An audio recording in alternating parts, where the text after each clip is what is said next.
Hello.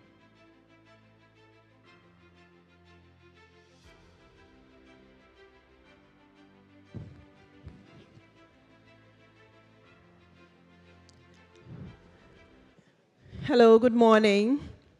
Would kindly ask you to take your seats. We are still waiting for a few more people to join us, so please pardon us for the delay. I'm sure you've met collaborators and people you know you can be interacting with while we wait. Just give us a few minutes, and when we have everybody here, we'll start. Thank you very much.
Hello, good morning.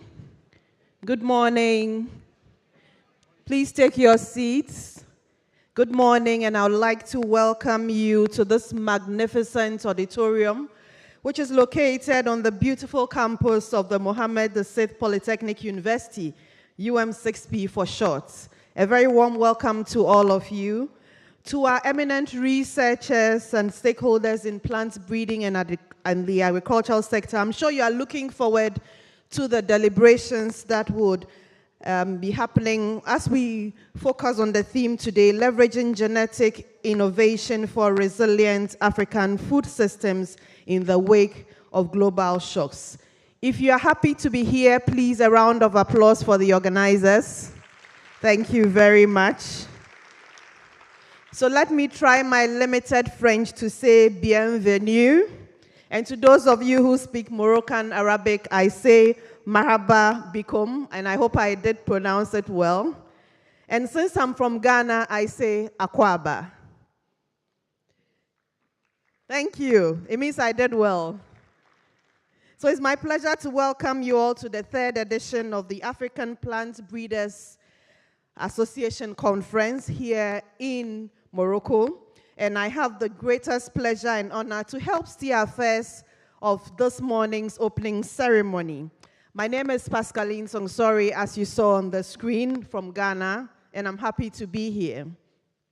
To officially welcome us to this morning's ceremony, please, I would like to invite forward Professor Moise Amri, who is host and co-chair of the local organizing committee. Please, as he comes, let's give him a round of applause.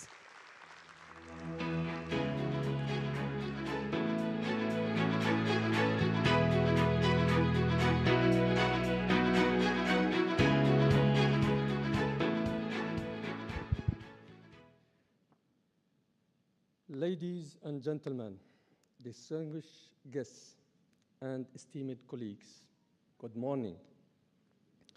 It is with a great pleasure that I stand before you today to extend my warm welcome to the third conference of the African Plant Breeders Association taking place here at UM6P, Morocco. This conference is a statement of our collective commitment to harnessing the African agricultural potential and addressing food and nutritional security challenges that our continent is facing. Over the next few days, we will convene to engage in fruitful discussions, share innovative ideas, and forge partnerships.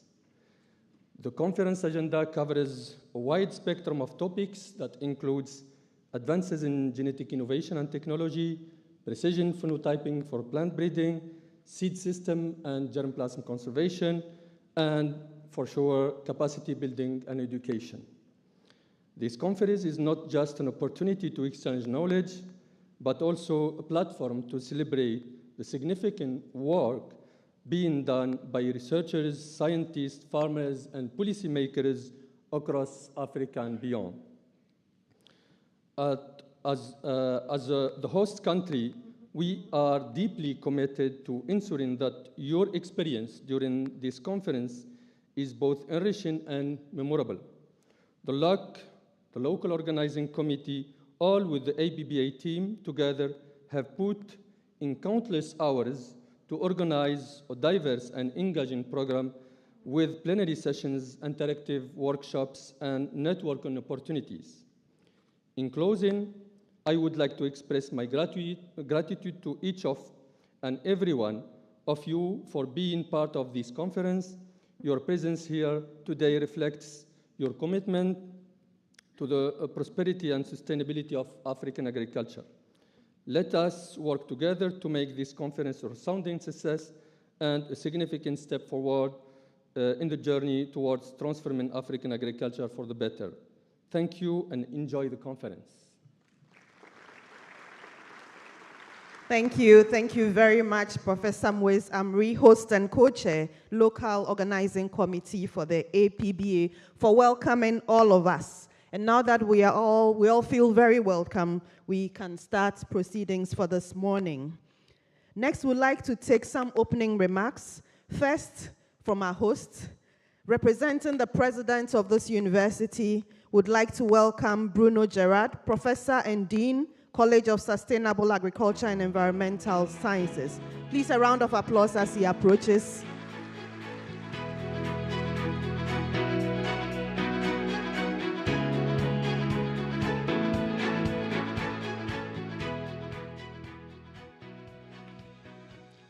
Good morning.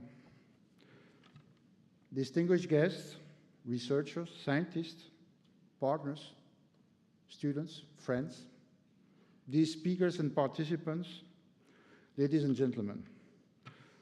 Good morning on the behalf of the President, Mr. Isham El Abti, who couldn't be with us this morning. I wish you a very warm welcome to University Mohammed VI Polytechnic, UM6P. It's an honor for the UM6P community to receive you today in Ben Guerir and in our Congress Center. You might not know, but this university is very, very young. It was created in 2013. Really, the campus here was inaugurated in 2017, and activities in agriculture really started in 2018, 2019. We are delighted that since its inception in 2019, the African Plant Breeder Association Conference has become very quickly a recognized platform for sharing knowledge and advance in crop improvement and genetic innovation. The large attendance today certainly shows the importance of APBA and this conference. We are delighted to see such a large number of experts coming from Africa, but also from other regions of the world. It promotes collaboration between researchers, scientists, national and international institutions, private business, and donors, thus creating an environment conducive for the advancement of agricultural research and development of Africa. Those principles and values are, no pun intended, part of UM6P DNA. This third edition under the theme Leveraging Genetic Innovation for Resilient Agri-Food Systems in the Wake of Global Shocks perfectly reflects our commitment at UM6P to sustainable development, food security, and genetic innovation with a view to strengthening agri-food systems in Africa. Some of those themes were addressed 2 weeks ago at the Voice of Africa, a side event hosted by our university in conjunction with the annual meetings of the World Bank and the IMF that took place in Marrakesh. It's also worth mentioning that during that week, a collaborative agreement was signed between UM6P and the CGIAR to launch an Africa PhD and postdoctoral fellowship program. This collaboration will contribute to much needed efforts to increase the number of African researchers. Public and private investment to support the development of agriculture on our continent remains too low. Higher education and cutting-edge research for and by Africans is an absolute must to achieve food security, reduce poverty, and protect the natural resource base and guarantee a prosperous future for the continent. While the potential to produce more food and fiber is clear, the challenge exists and needs to be explicitly integrated in our work to be overcome. Challenges are climate change, demographic pressure, non-profitable small family farms, land degradation, lack of markets and value chains, low current value addition to agricultural production, low return on ag labor, underinvestment of public and private sector.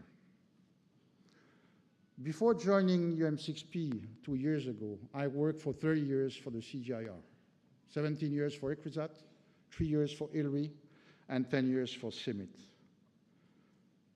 Among us, many were plant breeders, and I'm a systems agronomist, so always willing to integrate things. It was at some point a clear lack of integration between our disciplines, and I think things have been changing. And I think impact there was. Impact there was on breeding. I think there are very good reports from the CGIAR showing the impact of plant breeding on production and a livelihood improvement. But I think we need to do more in terms of integration, trends, and multidisciplinarity. I trust this conference by looking at the program. It will bring a systems vision. I know that most of the expertise is around genetic resources, but I've seen the thematics, both on the program and the side events, that there is a will for integrating. I think it's absolutely necessary to reach impact at scale and get the best return on the investment. Ladies and gentlemen, your presence at the ABBA conference augurs an exceptional event that promised to be a key moment in the field of agricultural research and innovation in Africa. Over the next 3 days, we'll explore crucial topics such as genetic innovation, agri-food systems research, agrobiodiversity, and systems diversification, managing global shocks, and also thinking about and talking about education and crop improvement and many other vital subjects. This conference is also an opportunity to discover groundbreaking technologies advances, take part in enriching debates, and network with internationally renowned experts. Our university recognized the crucial role and vital importance of agriculture in Africa, a sector that plays a central role in the economy, food security, and livelihood of many communities. Africa, where unfortunately we know 20% of the population still suffers from undernutrition or famine. In this vein, UM6P believes that genetic innovations, crop research, and the development of sustainable agri-food systems are essential to meeting the challenges of food security and resilience in our continent. I would like to thank all the participants, organizers, partners, and sponsors who have made this conference a reality. I wish you a very fruitful conference and looking forward to meet many of you, many of the colleagues from the CG and others that I've known throughout my career. Many thanks for being here today. And thank you, to Professor Bruno Gerard, the Dean, College of Sustainable Agriculture and Environmental Sciences. And I must say that the President couldn't have chosen a better representative looking at the college from which you come from. Thank you so much for doing this. We're going to be clapping a lot today, pardon me, but let's appreciate those who are coming up here. Thank you so much. When we talk about plant breeding, especially on the African continent, a particular name comes to mind. And in 2022, he was celebrated as the Africa Food Prize Laureate. So please join me to welcome upstage the President of the African Plant Breeders Association, Professor Eric Iwaidankwa. As he comes, please let's acknowledge him. Thank you.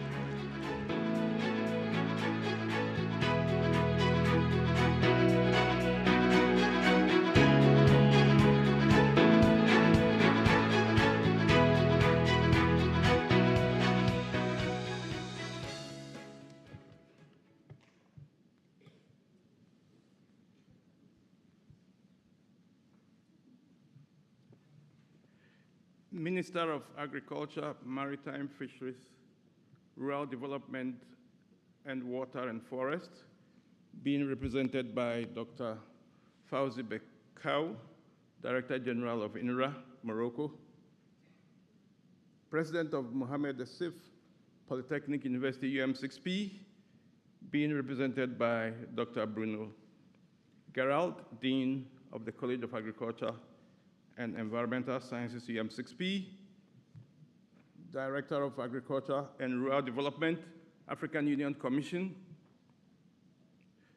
Dr. Godfrey Bahigwa, Managing Director of the Genetic Innovation of the Consultative Group of International Agricultural Research, CGIAR, Dr. Sonja Wemwilin, members of the African Plant Breeders Association, global partners and sponsors from international, regional, and national institutions, public and private, ladies and gentlemen, friends from the media, all protocols observed. It is a privilege and honor to stand before you today as President of the African Plant Breeders Association. Won't you give me a round of applause?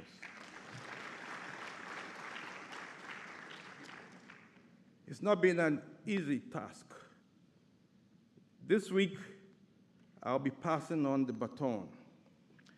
The profound weight of this responsibility is marked only by my deep gratitude for the opportunity.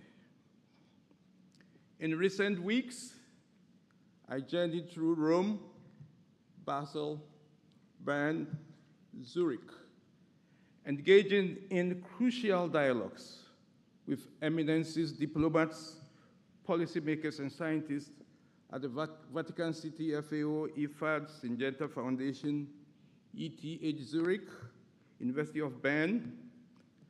We were talking about channeling innovations directly to farmers.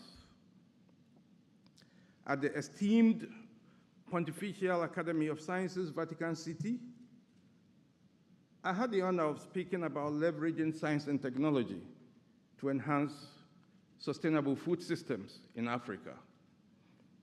It was a humbling experience to share the platform with the DG of the FAO and hear firsthand account from farmers across the continent at a Bayer-sponsored event. That was the first roundtable of African farmers at the Vatican City. The voices of African farmers from Kenya, Malawi, Nigeria, Sierra Leone, Zimbabwe call for a sustainable, inclusive agricultural transformation, one that creates economic opportunity, respects the limits on natural resources, and gives everyone equal access to affordable and nutritious food. It is disheartening to think that the progressive vision of a technologically advanced Africa, as championed by the likes of Osagyefo Kwame Nkrumah, one of the founding fathers of the Organization of African Unity, now the African Union, from where Dr. Godfrey comes, has been overshadowed. Pioneers like Prof. Odiambo, one of the brains behind the Third World Academy of Sciences and the African Academy of Sciences, called for top-tier science tailored for Africa by Africans.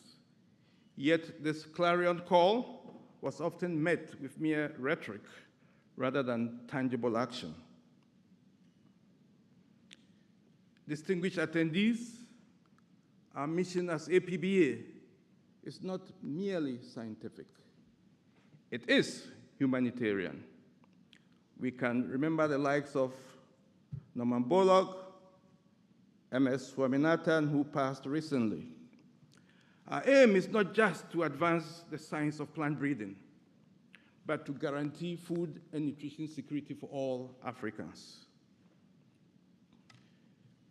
To me, every tale of failed crops in farmers' fields or the struggles of individuals during COVID-19 pandemic lockdowns is a stark reminder. I recall during the lockdown in Ghana, a commercial bus driver was stopped by the police. He got out of the car angry and said, "I better die of COVID-19 than hunger and malnutrition. My wife and children are hungry." Distinguished ladies and gentlemen, we have numerous international and national research institutions championing the cause of an African green revolution. A number are here. We are talking about transforming Africa's food systems across the continent. But I would submit that the strategies and efforts to eradicate hunger and promote sustainable agriculture are proving insufficient. And I ask whether we are falling into Einstein's trap. I dare submit that the 1CGIAR, though very laudable in the African context, needs to be a One Africa. I'm calling for institutions and platforms without borders, so we unlearn and relearn if we truly yearn for an Africa free of hunger. What we need is cohesion, unity, and collective action. We need to redefine our partnerships and ensure equitable opportunities for all researchers, irrespective of their institutional affiliations. The NAS, wouldn't you clap? It is notable that the World Bank has prioritized African centers of excellence after decades of overlooking tertiary education in Africa. And I want you to just consider the intellectual void if globally renowned institutions had faced a similar fate. So assume for a minute that the land-grant universities in the USA closed down for 30 years. What will happen in the USA? Or Wageningen Research, or UM6P never opened. Assume what would happen. This year, Consultancy London Economics reported that the University of Cambridge is worth £30 billion a year to the economy of the UK, incidentally my alma mater. Every pound spent by Cambridge creates 11.7 pounds of economic value. Sadly, modern universities in Africa bear the imprints of colonialism. What we urgently require are pioneering African universities that genuinely reflect our identity and efforts. It is crucial that the ideas and innovations catering to African farmers are conceived and executed on this very continent. True solutions must emerge from our own roots. The inception of the APBA at the University of Ghana, my home university, in October 2019 stands testament to this belief. Our inaugural conference in Accra saw immense participation. In fact, we were in a room like this. Every single chair was taken. And even in the face of the global pandemic, our second conference in Kigali in October 2021, we showcased our strong commitment and adaptability. Today I was talking about value proposition of the APBA to the director from the African Union Commission. The APBA has come to live.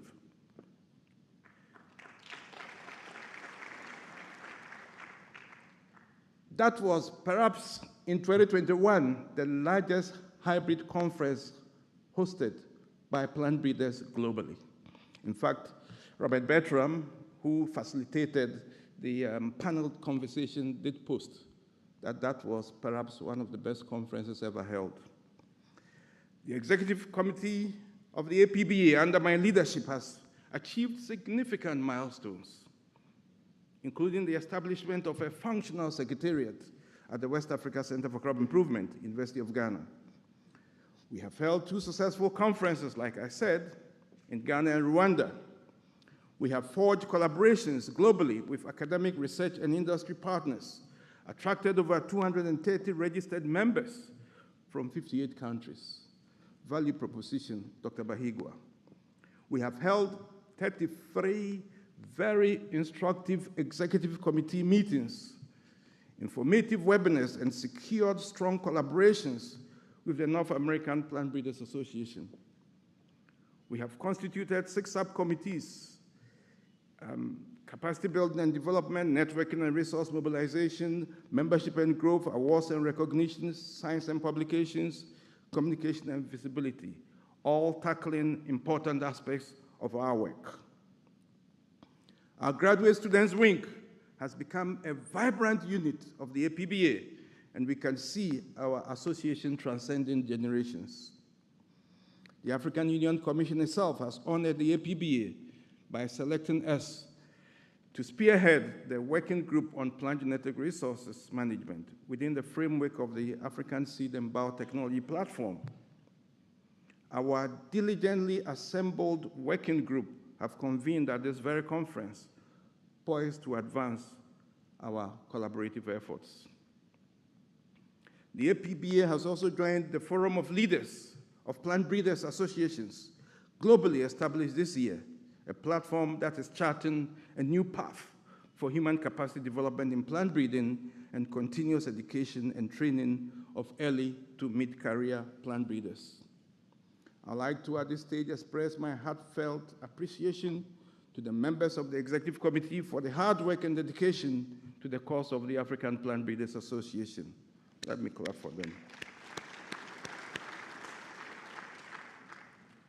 As I prepare to step down as president of this noble association, I can only hope that the enthusiasm and applause here echo across African leadership.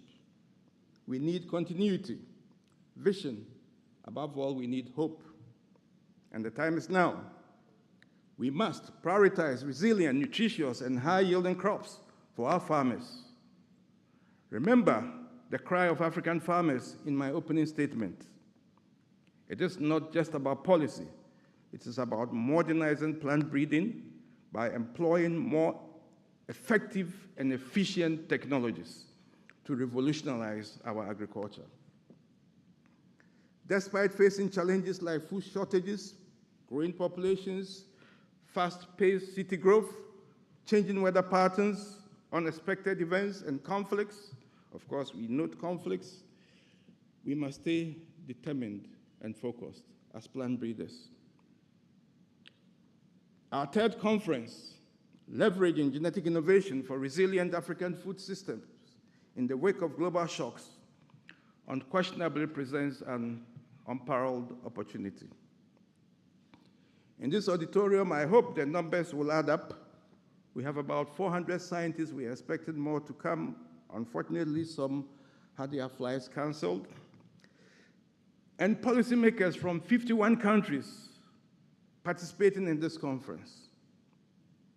Of course, like the local organizing committee chairs, co-chair said, we anticipate engaging discussions, learning from each other, and collectively addressing the agricultural challenges that faces our great continent. Mr. Chairman, who will be introduced later, we would like to convey our heartfelt gratitude to all the organizations that have been crucial in bringing this conference to life. Our sincere appreciation goes to the university popularly called UM6P, our generous host, for their support and meticulous preparations for this event. We also extend our warm thanks to the OCP Africa for their valuable contributions. Furthermore, we are grateful to the African Union Commission, Bayer, the CGIAR, and its numerous institutions. I don't want to name them all because I might skip one. The FAO, the Innovation Lab for Crop Improvement at Cornell University, and the African Orphan Crops Consortium for their role in planning and organizing this gathering. A special thanks to the local organizing committee, the international organizing committee, the subcommittees of the executive committee, and all who work diligently behind the scenes to ensure the success of this conference. You can see that it's already successful. We look forward to recognizing your efforts on stage during the closing ceremony. But for now, please join me in applauding Professor Moise Emery of UM6P,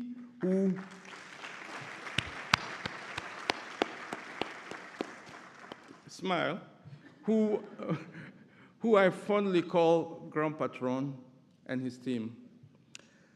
United in hope, purpose, and the quest for excellence, let our conversations illuminate, our partnerships thrive, and our moments together uplift us all. In conclusion, Africa's progress lies in cultivating our homegrown talents. Together, we must arm them with the right knowledge, technology, and training to put Africa at the forefront. Mr. Chairman, to take the stage soon, to secure a prosperous future for our continent, our primary investment must be in our people, using science, technology, and innovation as our bedrock. The APBA wholeheartedly embraces this belief, and I hope, Mr. Chairman, you would say here that the African Union Commission is adopting the Secretariat of the African Plant Breeders Association to support so that we bring about game-changing interventions on the continent. Education was our gateway into the world of genetic innovation. And let one of you here in plant breeding say they didn't pass through a university. And we must continually strive to enhance it. Our educational institutions shouldn't merely be a voice in the global dialogue. They should be driving it. Universities in Africa must drive the global dialogue. Let us, hand in hand, shape an Africa where groundbreaking research and progress are cornerstones of a future abundant in food and opportunities. Distinguished ladies and gentlemen, I thank you for the opportunity. Thank you very much, Professor Eric Waidankwa, for your address. He said something very significant, that Africa's progress lies in cultivating homegrown talents, and I believe that that is why we are all here. Thank you for also your call to African universities to drive research and innovation. And also thank you also for steering the affairs of APB over the past years. And we know that your experience will continue to drive this association in the future. Please, if you enjoyed his speech like I did, please let's give him another round of applause. Thank you very much. You all agree with me that partnerships play an important role in advancing research, and I believe that that is why the presence of the next speaker is very important. Representing the Minister of Agriculture, Maritime Fisheries, Rural Development, and Water and Forest, quite a mouthful, is the Director General of INRA, Morocco. Please let's welcome Fawzi Bakoui as he comes to deliver his remarks. Thank you.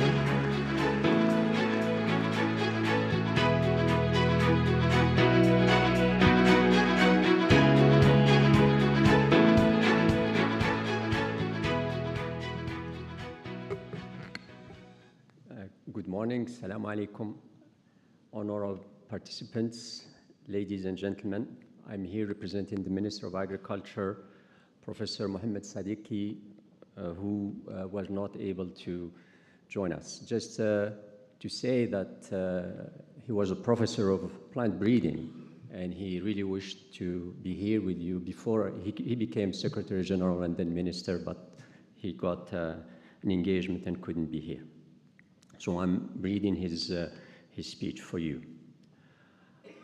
I would like to thank the Plant Breeder Association and the UM6P for the invitation, and I'm delighted to deliver the opening address to inaugurate the third edition of the African Plant Breeder Association Conference under the theme of leveraging genetic innovation for resilient African food systems in the wake of global shocks. A thematic of great relevance for the development of a resilient agriculture in line with the achievement of two major strategic objectives relative to both food security and food sovereignty in Africa. A conference gathering more than 50 countries, maybe more than 40 African countries, several education and research institutions, public institutions, and institutions from the private sector.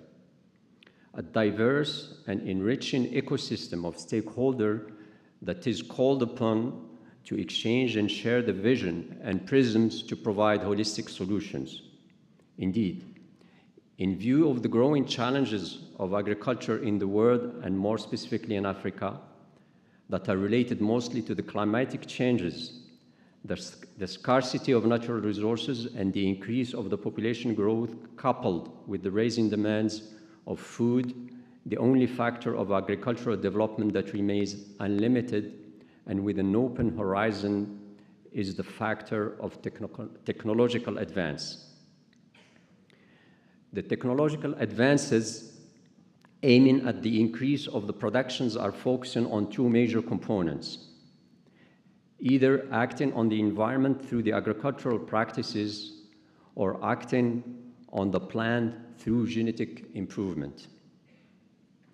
Innovation in genetic improvement is a key issue for the development of future resilient agriculture. It is expected to play an increasingly major role since it allows to adapt the plant to the environment rather than to adapt the environment to the plant, which is in line with the sought eco-friendly approaches. Today, the technological progress in crop improvement is shifting from the mere use of conventional breeding techniques to more complex biotechnological approach, which is opening the horizon for gene revolution era. It is crucial to address how modern biotechnology tools complement traditional methods by offering novel ways to improve crops and food production while preserving and sustaining the agricultural systems. In Africa, there is a huge potential for the contribution of the genetic innovation to the production increase. As an example, in the last 40 years, only 40% of the gains in cereal production came from increased yield. The rest was from expansion of the land devoted to arable agriculture at the expense of forest, soil fertility, and water. With full awareness of these facts, the national agricultural strategies in Morocco have all along taken in consideration the key issue of genetic and crop improvement. Generation Green 2020-2030 designed and developed in accordance with the high guidelines of His Majesty King Mohammed VI for the implementation of a new generation of sectorial strategic plans, is promoting genetic innovation through both the two foundations relative to the human element and the sustainability of agricultural development. It sets among its objective the creation of the added value through genetic innovation for both the diversification of the crops and the genetic improvement at the crop level, both in the quality innovation and green tech axis, with the development of at least 50 varieties by 2030 led by INRA, but also in the resilient and eco-efficient agriculture axis with the development of variety with the improvement of water use efficiency and the implementation of water-efficient production techniques such as no-till system. The National System of Agronomic Education and Research operating under the supervision of the Ministry of Agriculture, Fisheries, Rural Development and Water and Forest, composed by INRA, IAV, which is the Institut Agronomique Vétérinaire Hassan II, ENAM, École Nationale Agriculture de Meknès, and ENFI, École Nationale Forest Engineers, addresses the various questions linked to genetic innovation with the specific competences and missions of this consortium. At the national level, INRA is the public establishment mandated to develop more resilient and productive varieties for the main priority species. Its varietal portfolio amounts to more than 360 varieties for all species. Since the launch of the Green Morocco Plan, a total of 78 varieties have been included in the official catalogue covering the 10 main crops. These new varieties present advantage in terms of resilience to climatic constraint with a clear qualitative and quantitative evolution in terms of varietal creations, the case of cereals, high productivity, resistance to disease, and mainly to midge in wheat, improved technological quality in terms of protein level, about 15%, yellow index, 33, and a good sedimentation rate. New breeding programs are supported by the use of breeding technology, phenotyping, genotyping, large-scale speed breeding techniques, marker-assisted selection. Techniques use the double haploid in vitro culture, directed mutation such as tilling. For greater efficiency, other non-destructive methods are integrated such as imaging analysis, drones, and near-infrared techniques. The integration of new technologies aims to reduce the time to create new high-performance varieties. It is estimated that with the integration of molecular markers, genetic maps, speed breeding methods, and omics technology, the current breeding scheme could be reduced by at least 5 years. The main objective of new breeding technology are aimed at the overall improvement of several key traits, including yield, quality, nutrient use efficiency, resistance to parasites and pathogens, and resistance traits to abiotic stress. It is essential to mention that beyond the actions of research and development in the field of genetic innovation led by the institutions of education and research, the seed sector is sustained by a complex ecosystem of stakeholders, including ONSA. ONSA is the institution that looks after safety and security of food in Morocco, the Public Organism of Registration, Certification and Control, SONACOS, which is the public organism of distributions, and the private breeding and distribution company acting under FNIS, the National Interprofessional Federation of Seeds and Seedlings. Several achievements have been recorded in the development of the seed sector, but many challenges are still to be addressed, essentially for the optimization of the sector organization, the increase of the contribution of the share of the formal seed sector over the informal one, as well as the establishment of varietal maps and fostering the varieties, adoptions, and renewal. Besides, another aspect that is worth to mention is the conservation and exploitation of the genetic resources. Sustaining the varietal creation is tightly relying on the genetic resources. Morocco, as for the African continent, is a very rich reservoir of genetic diversity for several crops due to the relief and climate complexity, and also to the diversity of farmers' management practices. However, these genetic resources are threatened by overexploitation, destructions and fragmentation of habitats, the introductions of invasive species, and pollution. Faced with this challenge, research led mainly by INRA, IAV, ENAM, and ENFI has focused on assessing the genetic diversity to preserve and sustainably use genetic resources for food and agriculture in the frame of both the in situ or ex situ conservation, with a view to its use in genetic improvement program for species of interest. INRA national collections are preserved according to international standards in the form of seeds in cold rooms at the gene bank in Satat, and in the form of living organisms in the fields in the various INRA experimental areas. Indeed, in addition to important arboretum, pastoretum, cacticum, mainly maintained in different agroclimatic zones, the gene bank houses more than 71,000 accessions spread over 162 genuses and 568 species. The conservation of genetic resources in situ has achieved the following: citrus collections, approximately 500 accessions and rootstocks; cactus collection, 400 ecotypes; fruit tree collections, 2,000 varieties and genotypes; olive collections, 1,500 varieties and accessions; date palm, more than 500 genotypes and accessions. In addition, INRA launched in July 2020 the construction work of the new National Center for Genetic Resources. The main mission of the CNRG is the management of plant genetic resources, animal genetic conservation, regeneration, use of dissemination in order to safeguard the biodiversity of species and breeds to guarantee their availability and to avoid their disappearance or erosion. This new center, which will have a storage capacity of 200,000 accessions, will make it possible to keep a copy of existing accessions and to enrich it with new acquisition.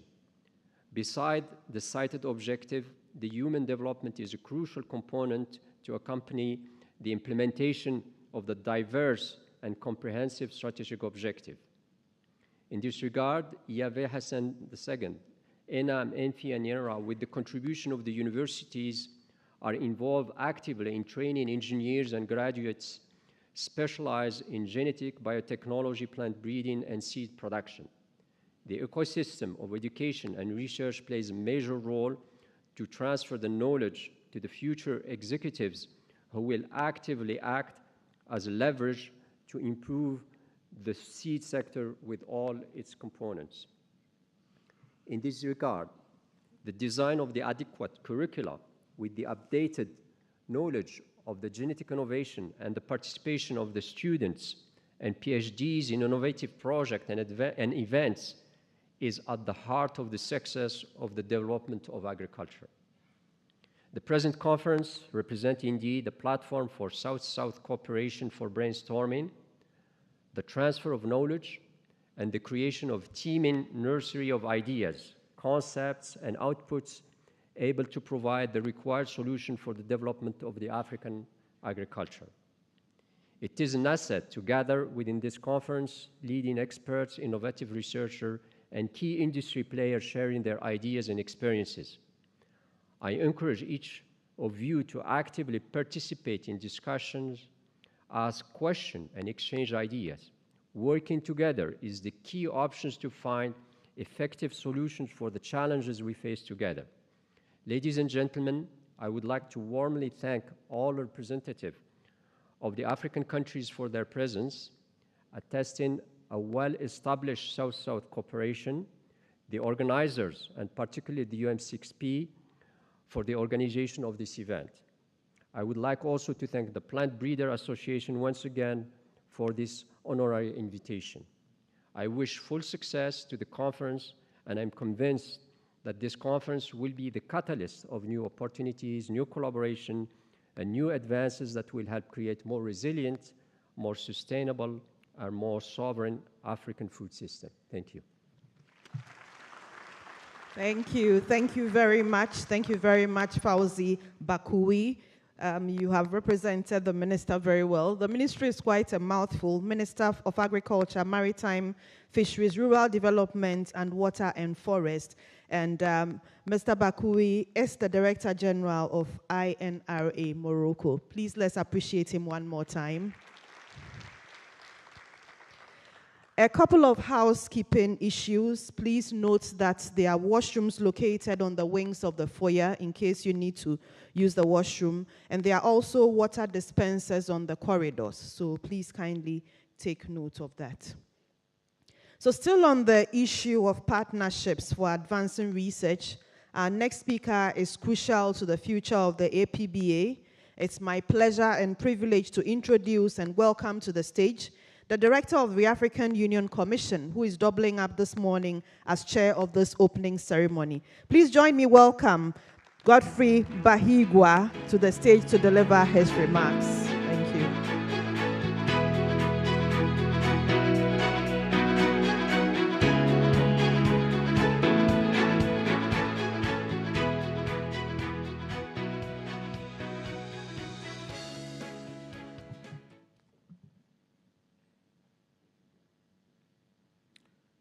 Thank you very much. Dr. Fauzi Bekau, representing the Minister of Agriculture, Maritime Fisheries, Rural Development, Water and Forests. Professor Eric Dankwa, the President of the African Plant Breeders Association. Professor Bruno Gerard, representing the President Mohammed VI Polytechnic University. Professor Moezi Amri, co-chair of the local organizing committee. Ladies and gentlemen, all protocols observed.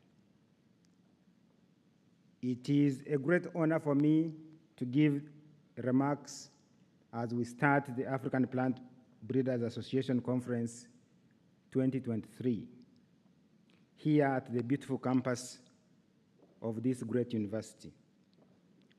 I bring you greetings from Her Excellency Ambassador Joseph Asako, the Commissioner for Agriculture, Rural Development, Blue Economy, and Sustainable Environment of the African Union Commission. I want to thank Professor Eric Dankwa for inviting me to be part of this great gathering. I also want to thank Professor Hicham El Habti through Professor Bruno the president of the university, for agreeing to host this conference on this beautiful campus. I'm an agricultural economist by training and practice, but Eric decided that I can make a contribution to this great conference. But in the process, I will try to be careful what I say in front of you, great people. I'm a great believer in the promise of science to solve Africa's persistent problems: food insecurity and malnutrition. As you may know, over 280 million Africans are malnourished. According to the World Health Organization, malnutrition refers to deficiencies or excesses of nutrient intake, imbalances of essential nutrients, or impaired nutrient utilization. The double burden of malnutrition consists of both undernutrition and overweight and obesity, as well as diet-related non-communicable diseases. Undernutrition manifests itself in 4 broad forms: wasting, stunting, underweight, and micronutrient deficiencies. At the African Union Commission, through the Comprehensive Africa Agriculture Development Program, CAADP, biannual review, we track and report on 9 indicators related to malnutrition. The third CAADP biannual review report in 2021 revealed that only one country, Kenya, was on track to meet the CAADP Malabo goals and targets of ending hunger by 2025. And in that report, there were 51 countries that reported, but only one member state was on track to end hunger by 2025. So the challenge of food insecurity and malnutrition remains high on our continent. The 4th CAADP biannual review report will be presented to the Specialized Technical Committee of Ministers responsible for agriculture, rural development, water, and environment next month. I already know the findings, but I cannot share with you until they are presented to the ministers. Suffice to say that the continent as a whole is highly unlikely to meet the target of ending hunger by 2025, as set by our heads of state and government in 2014 when they adopted the Malabo Declaration. Africa is hungry mainly because we do not produce enough food on this continent. And this is largely attributable to low agricultural productivity. You know that most of our major food crops, their yields are about 30% of the global average. This means that part of the solution to food insecurity on this continent is to increase agricultural productivity. Africa's plant breeders hold the key to unlocking the potential of Africa's climate-adapted crops that are nutritious. Through breeding, you, our scientists, can raise productivity and also address the challenge of malnutrition through your work. I would also like to challenge the African Plant Breeders Association to help the African Union on this controversial question of GMOs. I'm sure you know what I'm talking about. But through your work, you can help us understand this subject more, but also allay the fears that this debate raises often. One of the pathways of the Africa Common Position on Food Systems Transformation that was adopted by AU member states leading to the UN Food Systems Summit in 2021 called for increasing the production and consumption of nutritious, traditional, and indigenous African foods. I would like to call upon you, through your association, to rally behind this call by our leaders to raise productivity of these crops, many of which have been neglected for long. The African Union leads the Africa Seed and Biotechnology Program that brings together key players in seeds in Africa. The Forum for Agricultural Research in Africa, FARA, is the secretariat of the Africa Seed and Biotechnology Program. This platform is a good opportunity for collaboration with the African Plant Breeders Association. And this collaboration and synergy should be easy because the Secretariat of the Africa Plant Breeders Association and the Secretariat for the Africa Seed and Biotechnology Program are both based in Accra, Ghana. So this should be easy work, I hope. Also, the African Union is partnering with the Food and Agriculture Organization of the United Nations, FAO, and the US State Department on the Vision for Adapted Crops and Soils, VACS. This initiative will help to bring focus on Africa's climate-adapted nutritious crops that have not received the attention they deserve, especially through research.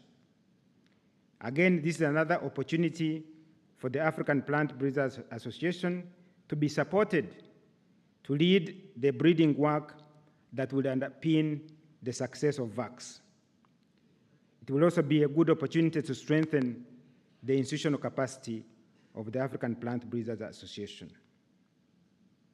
As I come to the end of my remarks, you can count on the support of the African Union in your efforts. I would like to encourage the African Plant Breeders Association to explore the possibility of having a memorandum of understanding with the African Union.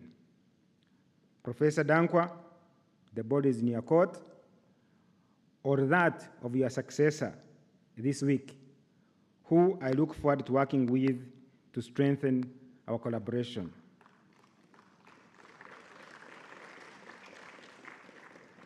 I look forward to peaceful elections on Wednesday and peaceful handover of leadership to the new president of, of the African Plant Breeders Association. No pun intended. With those remarks, I want to thank you very much for your kind attention, and I look forward to fruitful deliberation during the course of the week. Thank you. Thank you. Thank you. Thank you very much.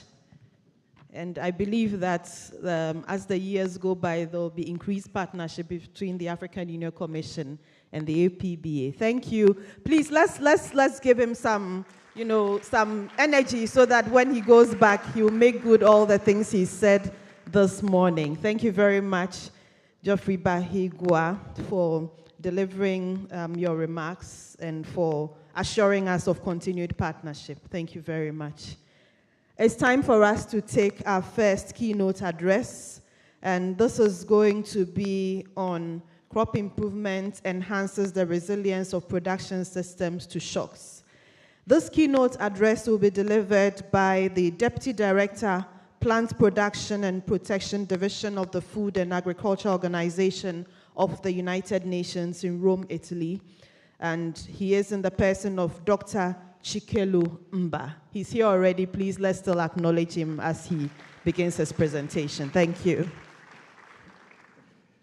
Thank you very much, Madam MC, Your Excellencies, dear friends, colleagues, distinguished scientists, plant breeders, good morning. The Food and Agriculture Organization of the United Nations, FAO, recognizes that this invitation to participate in this August select gathering is an eloquent validation of the work that we do. And we are thankful for that. And FAO leadership, starting from the Director General, Dr.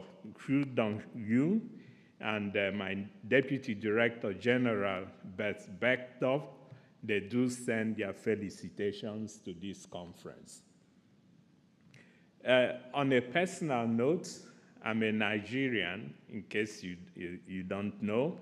It is also a distinct honor and pleasure for me to be here, saying nothing about it being a homecoming of sorts, in that this is my continent, and I have also had the opportunity to meet with so many friends and colleagues whose paths and mine have crossed over these years.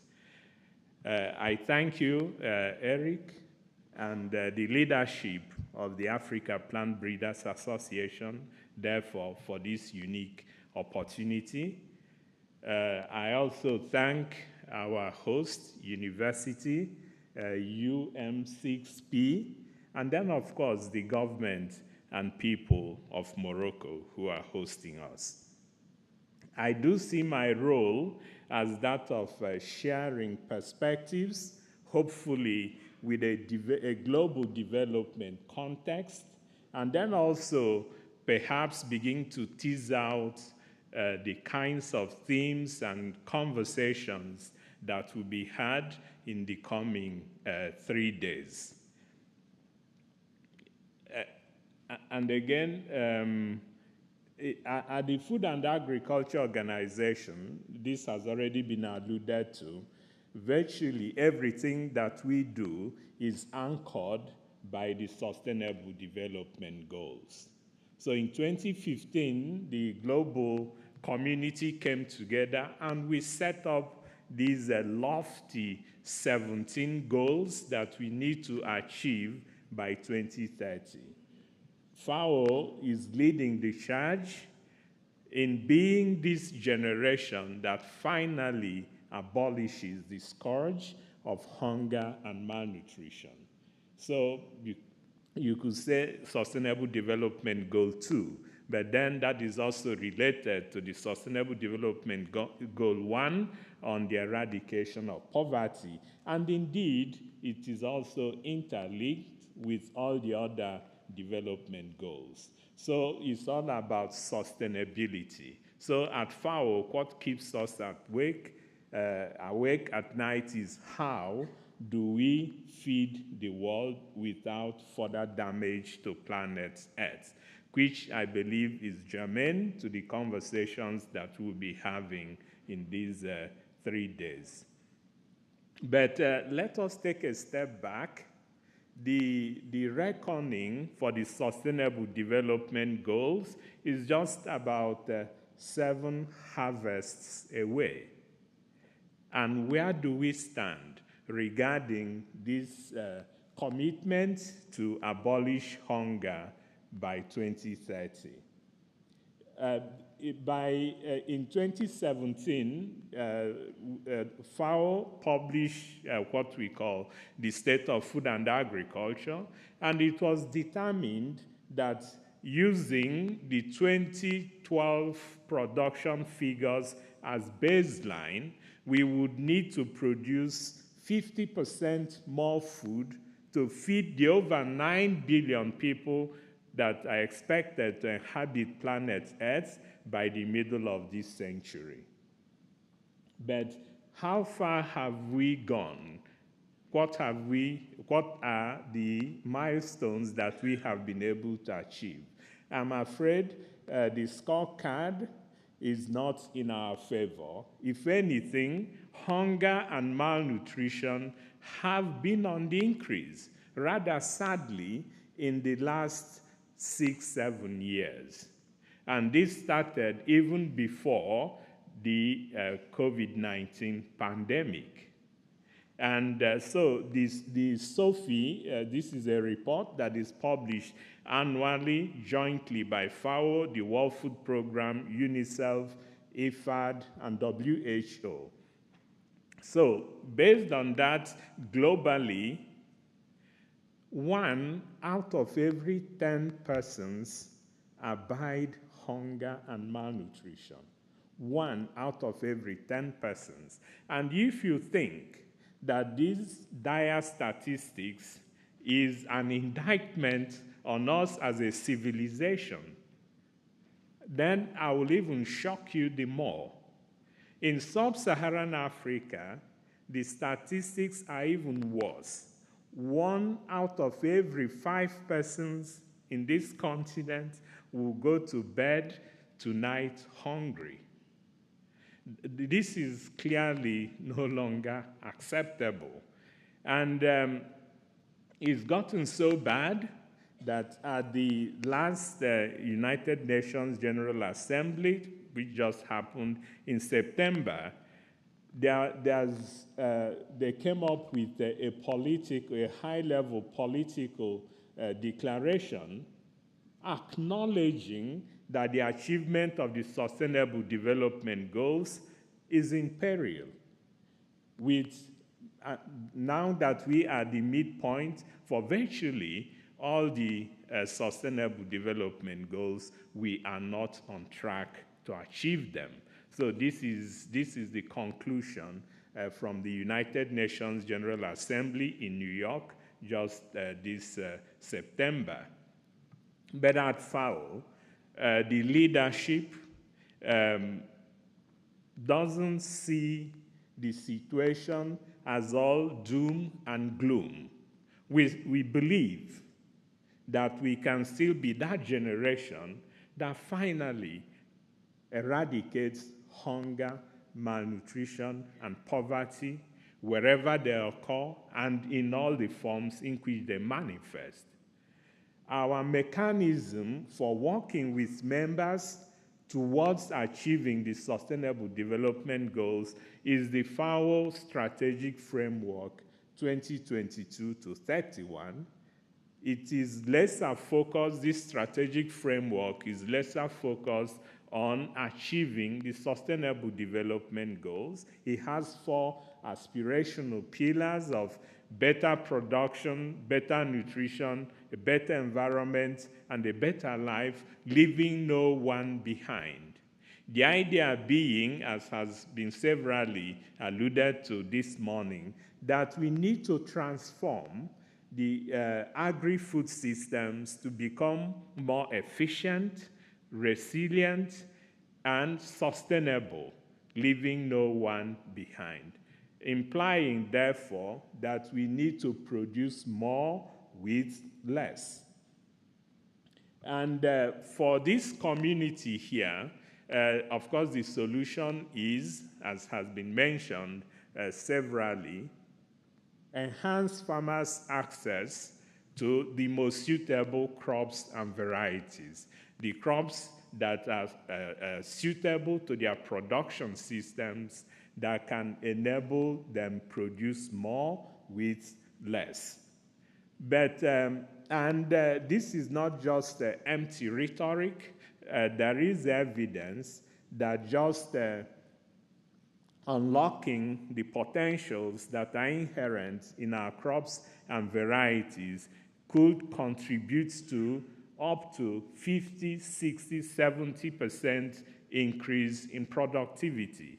And there are several people from the CGIAR centers here.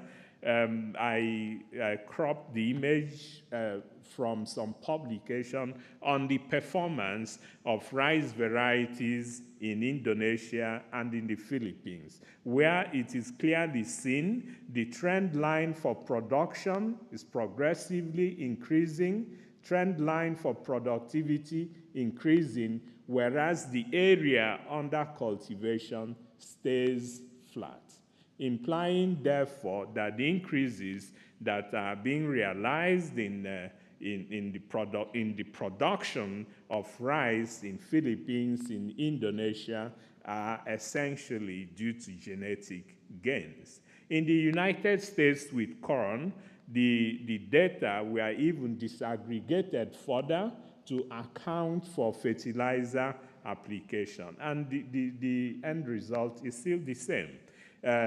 Fertilizer application, if anything, going down, nitrogen, total fertilizer, area under cultivation going down, whereas production continues to go up.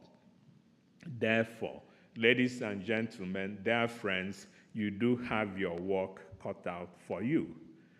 Plant breeding and genetics can indeed address the problems, the shocks that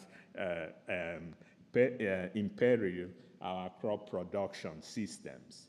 And because Eric and Co. Had asked that I, talk more about shocks, with due modesty, I share with you a recent publication that I did with a colleague and friend of ours. What we try to do at FAO is we avoid being just an echo chamber. We don't have the privilege of working with practicing scientists as you all do on a daily basis. So occasionally we do some convening or we write up our thoughts and ideas, and this is how this publication arose. And in terms of shocks here, the COVID-19 has already been mentioned, but something that hasn't been mentioned is the effects of the crisis in Ukraine and Russia.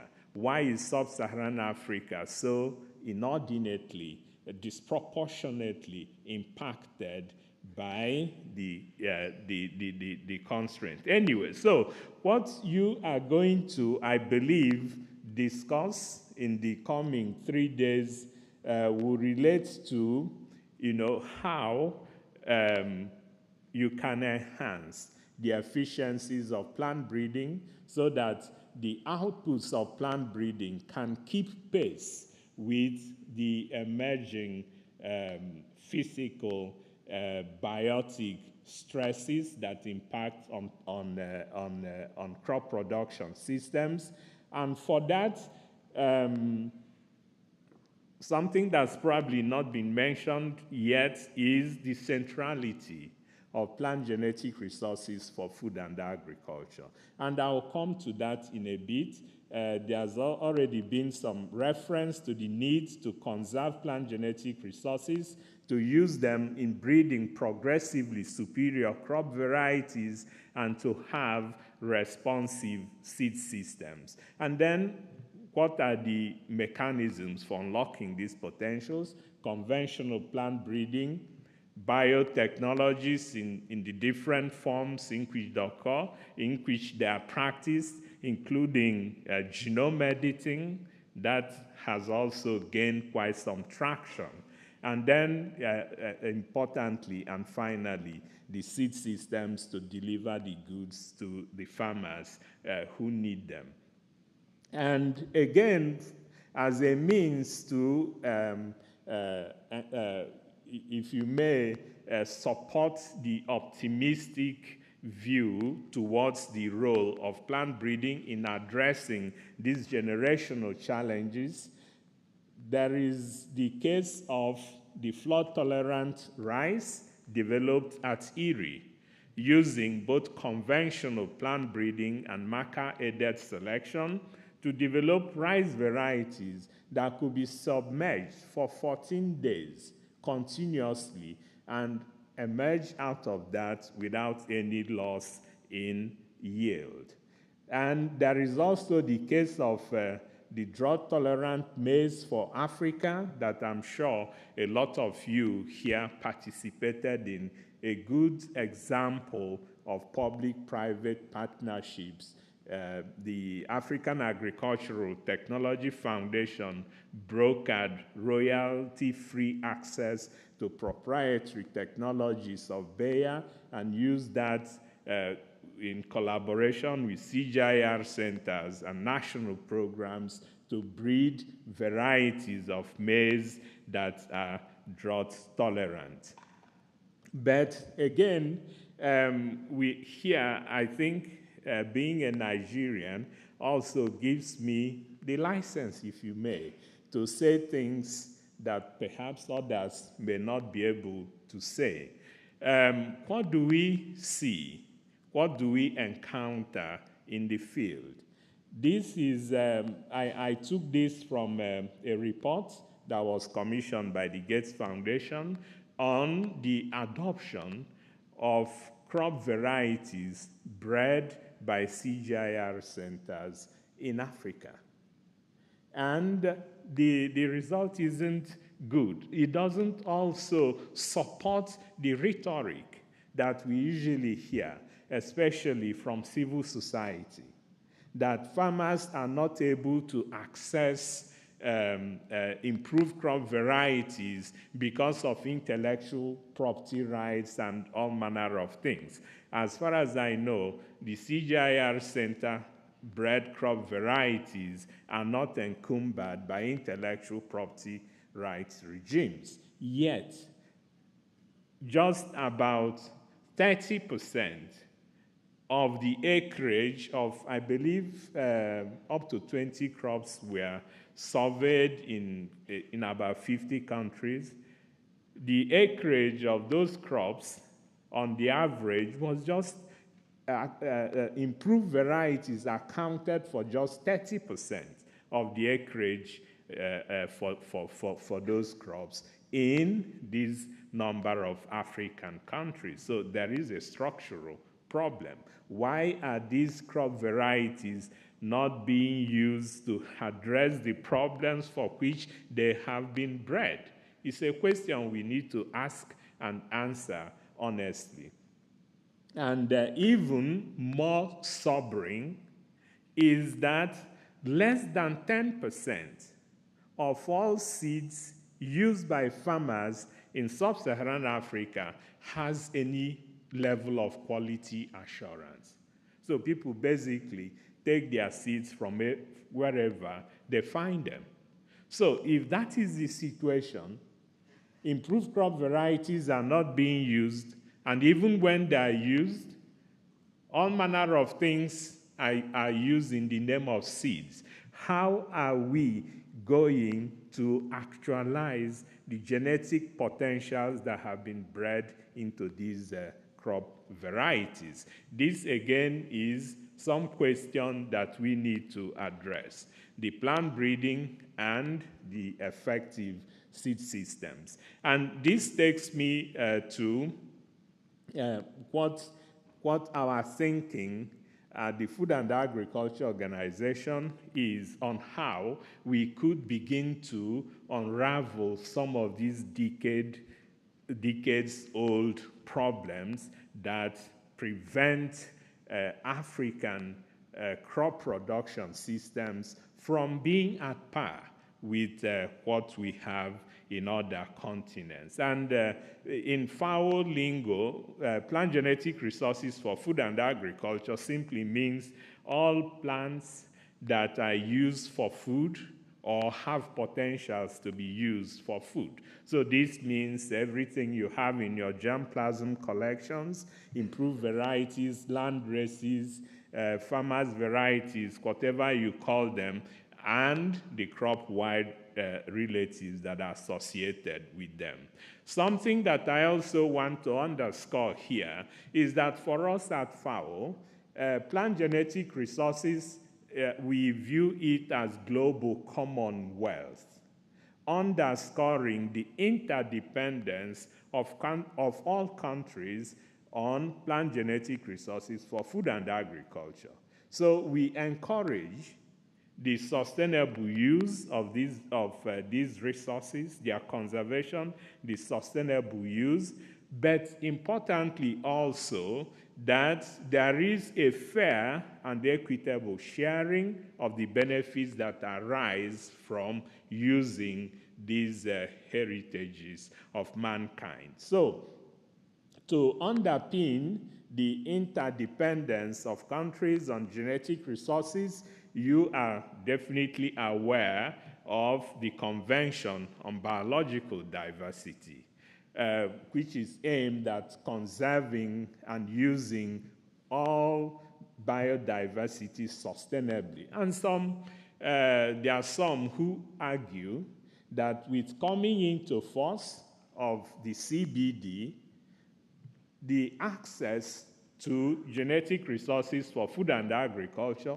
was constrained rather than enhanced because of the emphasis on the sovereignty of countries, the exercise of sovereignty by countries over genetic resources within their domains.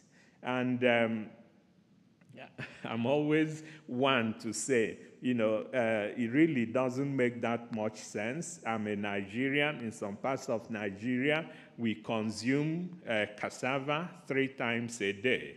And I'm not exaggerating. The center of origin of cassava is not West Africa. It's not West Africa. It was brought to us by Portuguese sailors in the 16th century. Oil palm is native to Nigeria, to West Africa, Ghana, Nigeria, and other West African countries. It is the mainstay of the economy of Indonesia, Malaysia, and then also all of us, we consume maize, we consume corn and potatoes. So why all this fuss about, the sovereignty of nations over genetic resources when traditionally we have all benefited from genetic resources that come from other places? Anyway, so the International Treaty on Plant Genetic Resources for Food and Agriculture, the international community agreed that plant genetic resources for food and agriculture were too important to be left to the whims of negotiations and bilateral arrangements between countries, and therefore the international treaty and this multilateral system, which I believe is what a number of you use, the Standard Material Transfer Agreement. So, at FAO, you may have already surmised that we do not see any of these modules as a standalone. Rather, we look at the management of plant genetic resources for food and agriculture as a continuum of interlinked modules that are mutually enriching. So yes, we need to conserve the plant genetic resources for food and agriculture, characterize them, and make the data available. But then also, the way to add value to them is to use the most appropriate scientific, technological innovations to breed progressively superior crop varieties. And after the crop varieties have been bred, make use of context-specific seed systems to get those varieties to the farmers. So enhance farmers' access to the quality seeds and planting materials of the most suitable crop varieties. But then the seeds will not happen magically. The plant breeders need to have access to the raw materials. They need to be skilled, they need to be skilled sufficiently to use the most appropriate scientific and technological methods to breed crop varieties that stand some chance of keeping pace with all the shocks that imperil our food systems. And someone already alluded to informal and informal seed systems. Yes, we recognize their coexistence. However, farmers need to have some quality assurance on the propagules on which they invest their time and resources. So a major component of what we do at the Food and Agriculture Organization, yes, we convene. We have this incomparable ability to convene members, but we also produce tools that are used. For instance, for plant genetic resources for food and agriculture, we have been producing periodic reports that capture snapshots of the status of plant genetic resources and rolling global plans of action. So the first was the first report that was published in 1996, and the first global plan of action that was also published. Perhaps a number of people, I see Amri, perhaps were in Leipzig, Germany, for the publication of these landmark documents. They were followed subsequently by the publication of the second report on the state of the world's plant genetic resources for food and agriculture in 2010, which then necessitated a review of the Global Plan of Action to give rise to the second Global Plan of Action on plant genetic resources for food and agriculture. So the second global plan is it contains 18 priority activities that constitute the internationally agreed framework for achieving what I have just been talking about. How do we conserve plant genetic resources in nature where they can continue to evolve adaptive traits?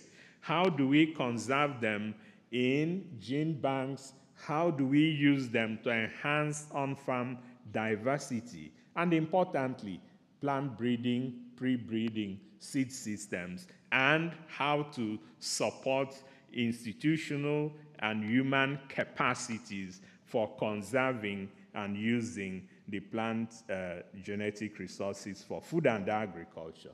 And in this regard, we have some tools also. There is the gene bank standards that sets out the methods for conserving these irreplaceable resources. A feedback that we got was it's a bit clumsy, it's a bit clunky, the gene bank standards, and recently the action, the practical guides for the gene bank standards have been published that address in 3 separate volumes seeds in gene banks, conservation in field gene banks, and in vitro culture. And let me just again mention, in case I overlooked that virtually everything we develop at FAO is in collaboration with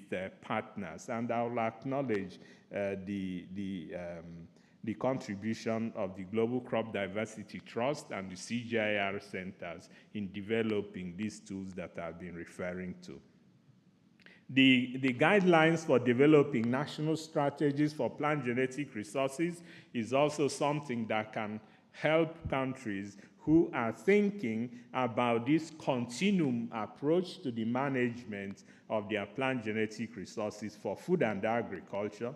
There is also the technical guidelines for national level conservation of crop-wide relatives, also the voluntary guides for the conservation and use of farmers' varieties and land races, the voluntary guide for national seed policy formulation. All these can be downloaded gratis from the FAO website. I'm not carrying any hard copies. FAO leadership is now emphasizing that we need to go digital. So we struggle to get permission to print out hard copies of our publications, but they're all available for download online. Something that we have also developed is a 6-module seed toolkit that looks at the entire seed value chain from the small-scale enterprises that have been alluded to, seed processing, the quality assurance, regulation, marketing, storage, and so on and so forth. Also available a good training material. Eric and co, I imagine this presentation can be made available to anyone who wants, but let me just crave your indulgence to touch upon a few things that we have done in the last 2 years. So we also do walk the talk. We do provide support to countries on all these things. So in the last 2 years, we have published the proceedings of the first multi-stakeholder symposium on plant genetic resources that also looked at in situ conservation, on-farm management, that a number of you participated in, conducted a number of webinars, and several direct supports through different forms of funding, FAO's technical cooperation projects, even funding that are provided by countries, the Global Environmental Facility to support countries with conserving their plant genetic resources on farm. And for ex situ conservation, members were also supported with both collecting, characterizing, and making the data on their germplasm available, and support also provided to the application of the gene banks, the support to the gene bank standards that I mentioned. Regarding sustainable use, FAO has supported many countries with plant breeding, including in adopting and using novel biotechnology techniques. And I've seen a number of friends and colleagues who referred to the Joint Center of FAO and the International Atomic Energy Agency that has a robust coordinated research project program.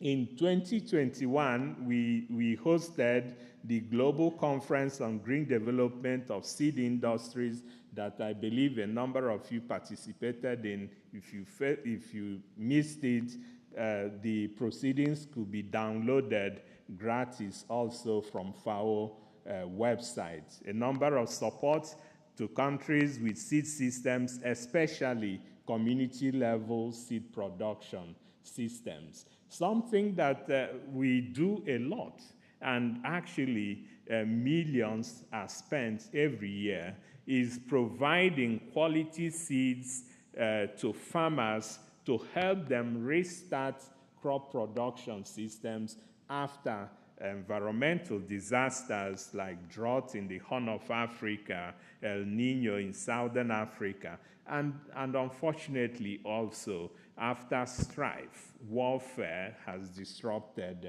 crop production systems. I don't think this is sustainable in the long run because donors are getting jittery about continuously supporting emergency interventions. They want to see some resilience built into the systems, and that is why I think what you're doing this week is absolutely important. Support to strengthening of institutional and human capacities through partnerships, as has been severally alluded to. Something that we make use of a lot also is the FAO's farmer field schools. And something that we are involved in now that will gain quite some traction and for which we'll be needing support is the review of the second Global Plan of Action. We'll be publishing the third report on the state of the world's plant genetic resources for food and agriculture, and that, as a matter of course, will trigger a review of the second Global Plan of Action. So we will be having regional workshops and workshops at Rome, and your expertise will certainly be needed in that regard. So what do I want you to go home with? We are emphatic that the ever-growing population of the world can be fed without damaging planet Earth. However, business as usual is not an option.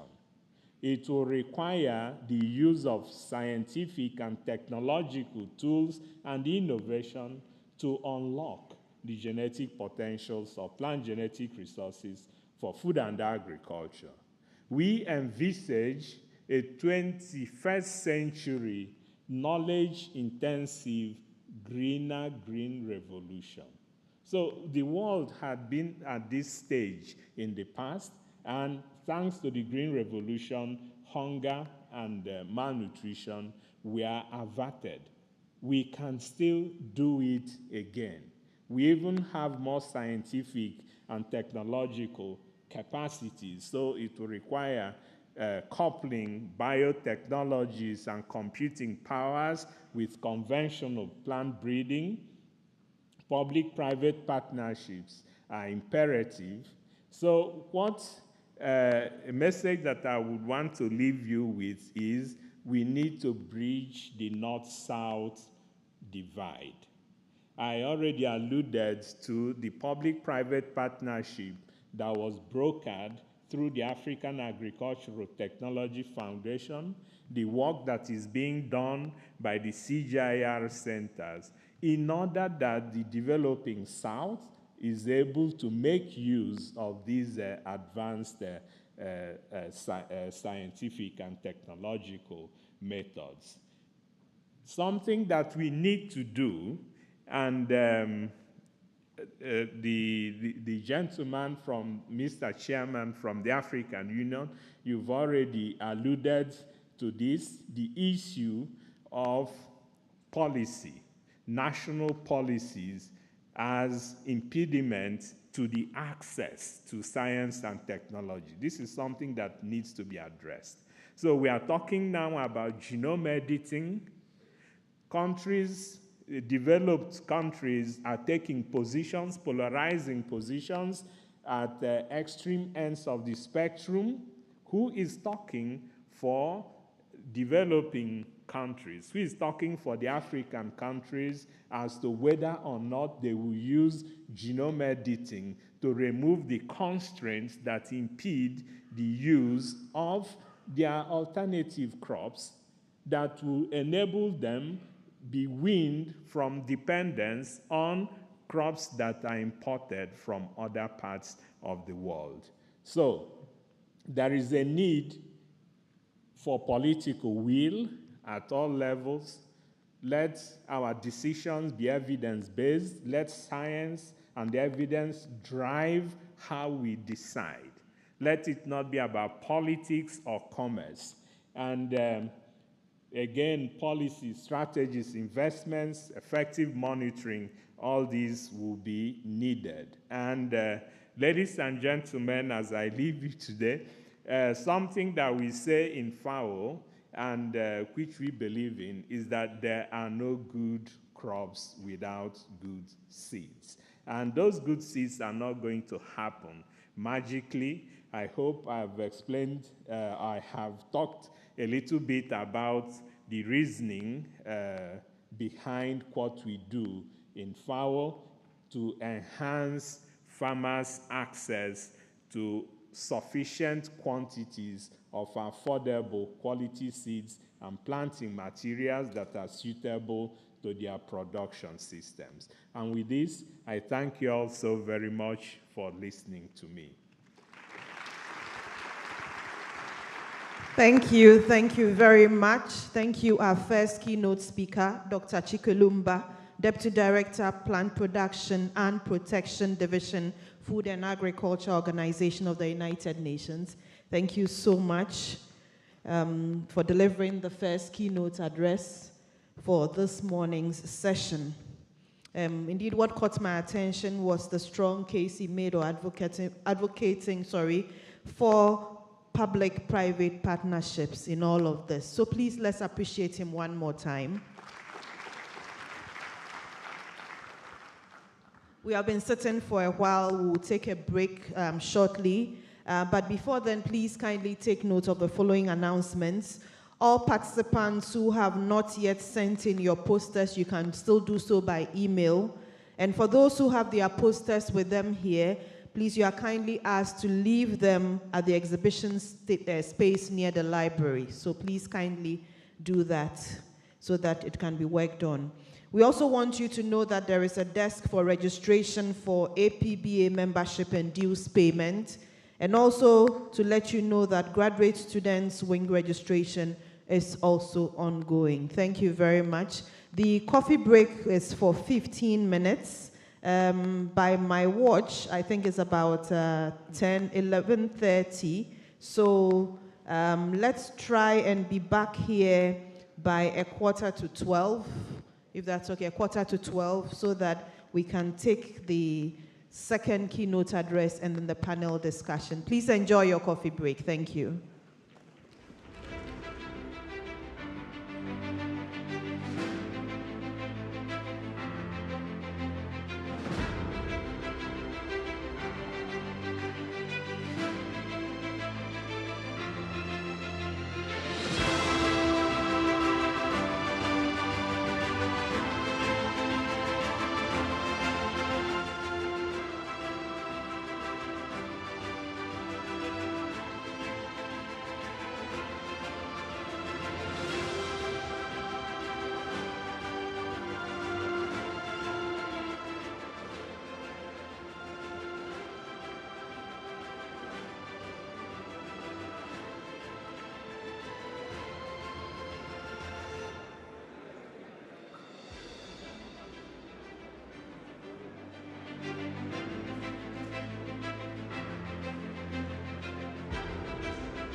Hello, Stella.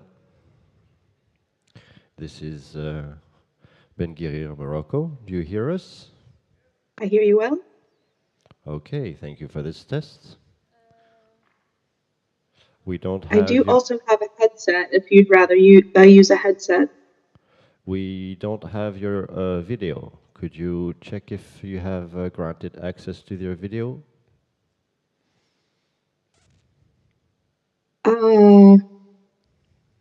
That's interesting.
Hello, welcome back. Welcome back from the coffee break.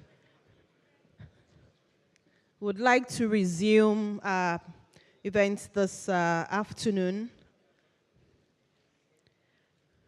Would like to prepare ourselves for the second keynote address. We've already seen the Director General of INRA come up here earlier on to represent the Minister, and would like to invite him back. This time he's doing a presentation on advances in genetic information and technology. Please let's welcome him as he comes up. We've had some coffee and a few things, so let's clap. We have a lot of energy as he comes, please. Thank you.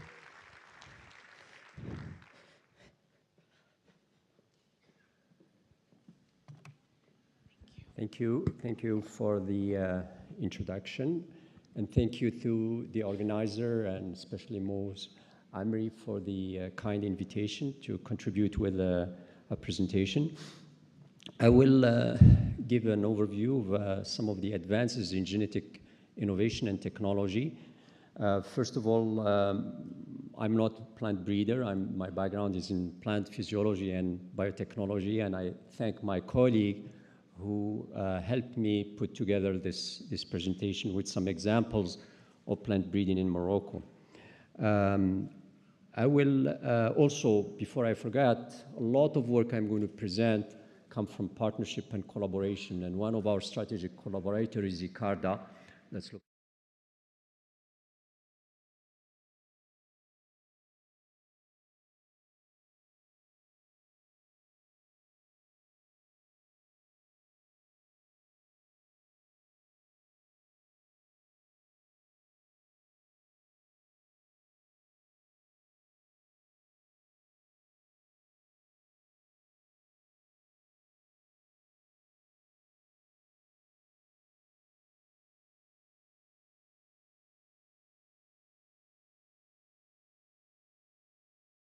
Since we have a large number of people are from outside, from foreign countries, from African countries, I would like to start with a brief overview of agriculture in Morocco and some of the challenges that are common to a lot of countries.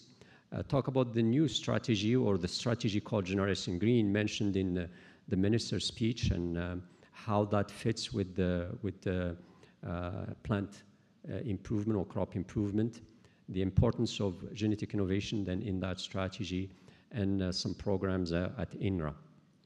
First of all, agriculture plays an important role in Morocco. It represents 13% of the gross national product and involves approximately 46% of the population. In terms of food security or food sovereignty, we can see some numbers for meats and eggs, for milk, vegetables, and fruit. Morocco produces sufficient of all these products. On the other hand, for cereals, which is a very important component of Moroccan diet, bread, wheat, and durum, only on average 60% of cereals are produced in Morocco, and sugar, also an important component, we produce only 50%. Another point to share with you is that the agricultural area in Morocco is about 9 million hectares and include approximately 1.6 million hectares of irrigated land. As you will see in other slides, we work on all crops of importance to Morocco, but I'll use cereals and in some cases legumes as an example what we do. And to put that in context, we estimated the requirement for cereals to 140 million quintals, or 14 million tons. So the average human consumption is about 85 million quintals. The other is from animal consumption, which is 55 million quintals. So per capita is about 230 kilograms per inhabitant per year, which is one of the largest in the world. Wheat and durum wheat and bread wheat, of course, is eaten in bread, but also in couscous, which is a main staple in Morocco.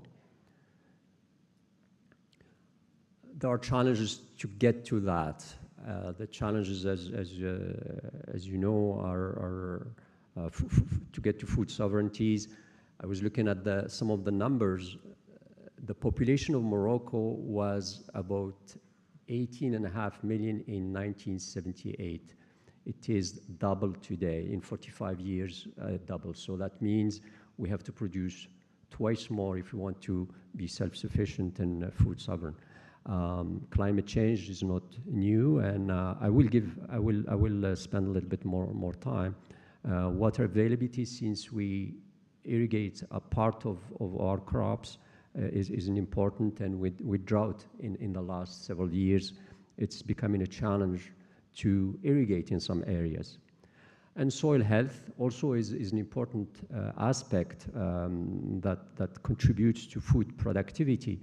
In Morocco, we consider that a majority or significant part of Moroccan soils are not healthy because of intensive agriculture, because lack of rotation, because of misuse of other products. And I'll say a couple of words on that later on. And then conservation of natural resources. My colleague, Dr. Shekulumba, spent quite a bit of time on this point, and I will not dwell very much on it. I would just say what was mentioned in the speech of the minister, that it is an important area for our program. We have a gene bank in Satat, about 72,000 accessions, mostly cereals, but other annual crops. And we are in the process of building a new center also that will be not only for plants, but also for microorganism animals. In addition, ICARDA has one of the largest gene bank located in Morocco, close to our facility, with whom we have access and we collaborate quite a bit. So in terms of conservation of natural resources, Morocco is well placed to be prepared and serve the breeders community in this respect. The four main cereals that are bread wheat, durum wheat, barley, corn, productions are shown in here. And the main one is bread wheat, is shown in light blue. The dark blue is the sum of all. As you can see, corn is not a major production because it requires quite a bit of water. The others are grown in semi-arid area, rain-fed. And there's about 4 million hectares of the rain-fed area that's grown to wheat, durum wheat, bread wheat, and barley, and a little bit of legumes. There is a little bit of irrigated cereals, but not exceeding 250,000 hectares. I'll bring up that point. You could see that there is a variability, quite interesting, a sharp variability between the years. In the year 21-22, 34 million quintals were produced, compared to almost 104 million quintals the year before. The difference between these 2 years is rainfall. We went from an average year rainfall to drought year. We consider drought year when there is less than 250 millimeters of rainfall. And this slide shows the data between up to 2022, and it shows on the number on the top of the histogram is the number of millimeters of rainfall, and the yield is shown on just above the axis years in million of quintals. So I picked 3 years, and there is very good correlations between rainfall and productivity. The green lines are basically years where we had good rainfall, more than 500 millimeters, and you could see that the productivity was 100, 104, and about 80 million quintals, very close, exceeding even self-sufficiency for human consumption. On the other hand, years shown in red, where there was about 200 millimeters, the productivity was less than 30 million, or close to 30, or on average less than 30 million quintals. So drought is one of the major issues, and that's where breeding comes in. and other practices. Breeding for drought tolerance is an important objective. I mentioned, again, it was mentioned in the minister's talk, Generation Green strategy. And this strategy, which is between 2020 and 2030, has two elements, a human element and an innovation and sustainability element. And within the human element or pillar, the objective is to improve the livelihood, the revenues of the farmers through various activities and access, including insurance, entrepreneurship, stimulation through various assistance to the farmers. On the productivity and sustainability pillar, that's where research or our activity of INRA comes in, and there are 9 objectives that were set up in this strategy. First of all, increasing yields by 50% of crops in general. For example, the average yield in cereals is approximately 20 quintals per hectare or 2 tons per hectare if we take the average of the last 6 years. We would like to be able to produce 3 tons within 2030. There's also development of new varieties, not only higher yield, but quality and other traits. There's the valorization of agricultural products. Most of the products we produce in Morocco are sold in raw format, but maybe 20-30% are valorized. We would like to go to 70%. Developing organic farming. We have less than 20,000 hectares of organic farming. We would like to go to 100,000. Diffusion of innovation is an important factor. The previous keynote speaker talked about that. It's an important factor. I will also say a few words later on. Promotion of agriculture in fragile areas, and there are a few of those areas in Morocco. There is the oasis, very dry area, the mountainous areas, and there are programs to assist and develop crops that are more adapted to these regions. Digital agriculture, promoting digital agriculture is another factor. And another one that's very important is water use efficiency. We would like to multiply by 2 the value of 1 cubic meters. Do the same thing, do twice more with 1 meter cube in 2030. And finally, soil conservation. This is done mainly through the use of no-till system, where there's an objective of doing 1 million, not 1.5 million as indicated in the slide, 1 million hectare of no-till by 2030. I have a slide also later on that. Now, I put some arrows in this to show where genetic improvement plays an important role. A direct role where the line is not cut, like increasing yield, developing new varieties, developing of organic farming, and water use efficiency. All of these, there are examples where breeding can play a role in achieving these objectives. It has also a role, indirect role, in all the others. When we talk about soil conservation, we have also interactions between genotypes and no-till system. And again, I have an example. Development of digital agriculture, also breeding using some of the new technology, there could be an indirect relations there. So this shows, again, the importance of the theme of this conference in the Morocco strategy and in our research program. Breeding at INRA, Institut National de Recherche Agronomique in Morocco, has been going on for a long time. In this table, we just show in the last 13 years the number of varieties that have been developed or registered within the 10 most important crops. Cereals, 23 varieties have been registered, argan, 13, etc. A total of 90 varieties. So that shows the importance of breeding program at INRA. We have about 40 breeders involved in these activities. Recently, we have started programs in the carob tree, berry fruits, and tomato. And we hope to register some of those varieties in the near future within these crops. Now, an overview of some of the technology and innovations that can help achieve those objectives. I didn't mean to talk about all the technologies, so I picked some based on the contribution of my colleague, and I missed some that are important. For the breeders that have been in the field, these are not new, and maybe what I am going to talk about may not be very novel for you, but for the students, it may be interesting to pick one or another field to expand and maybe to specialize in it if that's of interest to you.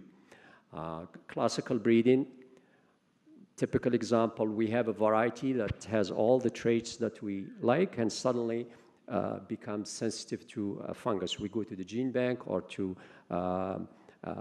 other colleagues who have a resistant variety but does not have the qualities we're looking for.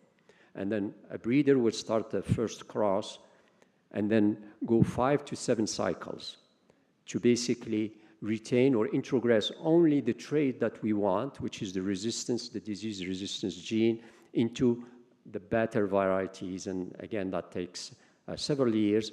Classical breeding, 10 years, maybe with getting to the farmers, maybe even 15 years, because we need to multiply the seed at the end. The steps are described in here. For example, in durum wheat program objective, we look at abiotic resilience and quality. We start with selecting the parental line, doing the cross, selection and generation, advancement, field trials, look at the uniformity and stability, then the release. Then we go to the seed multiplication and commercialization, and finally farmer adoption. Some examples that INRA has developed. The first two are in collaborations with ICARDA, two important varieties, Nasheed and Jawahir, that have shown higher yield and more resilience to drought. Jawahir, that was registered recently, have shown last year in a drought year approximately 30%, 30, more yield than an older variety. And it's one of the top lines that we are initiating the multiplication. It probably get a few years before we to get to the farmers. Other varieties developed at INRA include a variety called Hamadi and Itri. This was done by the team of Dr. Taouti. We could use markers to the classical breeding scheme, and markers assisted selection can be used at the beginning, basically, and select for hybrid, or instead of selecting by a visual or by a phenotypic traits, we look at markers. So the molecular markers allow basically efficient and targeted selections of line possessing specific gene of interest. So we use SSR markers, that's simple sequence repeats, that are used basically to look at for different, that are linked to different traits. We use them for rust, fusarium, septoria, fusion fly, and other agronomic traits. And currently the team of Dr. Diria and all and others are using a 9K chips to obtain maximum genetic information of wheat varieties, and then we do a pyramiding of genes. The slide, the pictures show the microsatellites in a gel, in an agarose or acrylamide gel. This is another way of looking at using another platform for genotyping. Two examples of markers we use. One is associated with good baking quality, and another one associated with a disease, Zimoseptoria TTC, septorios, that are helping us to develop varieties with these traits. Example of varieties that have been developed with the use of markers are Lina, that was registered in 2020, Ibtisam in 2022, and Rashida in 2023. I'm just looking at the full screen. I don't see it in here. Is all the new varieties are documented in a booklet that's shown in here. It's called Nouvelle Obtention Variétale, and it gives a lot more summaries about these varieties. And this booklet can be downloaded from our website. This is another technique who's developed for barley, and it's called the single spike planting, a new technology for cost-effective barley. And basically, overview, after making a cross, several hundreds of F2 spikes are head planted in a honeycomb design with a repeat check, including the 2 parents for comparison. We go through different steps between year 1 and year 8, and ultimately the goal is to identify 1 or 2 lines that are superior to the check cultivars, including the parent for release as new cultivar. What's the advantage of this technique? Basically, interplant competition associated with seed vigor is applied on early generation. Record keeping is fast, easy, and inexpensive. The cultivar developed by this method has great eye appeal because of the high uniformity. It is applicable to improving traits of low and high heritability. Promising disease development by the dense stands for biotic stress could be a good alternative for rapid screening. Easy screening for agronomic traits such as lodging, heading date, etc., and for physiological trait, preventing the vulnerability of the exposed embryo to damage during harvesting for naked barley, and avoiding seed loss while threshing and producing pure foundation seed. Dr. Gilel, with collaborations with the ICARDA and others, have published this method in the reference shown in the bottom. Now, another technique that's been used by breeders is double haploidy. That's basically it allows to get homozygous line faster. It increases the selection efficiency, reducing generation time.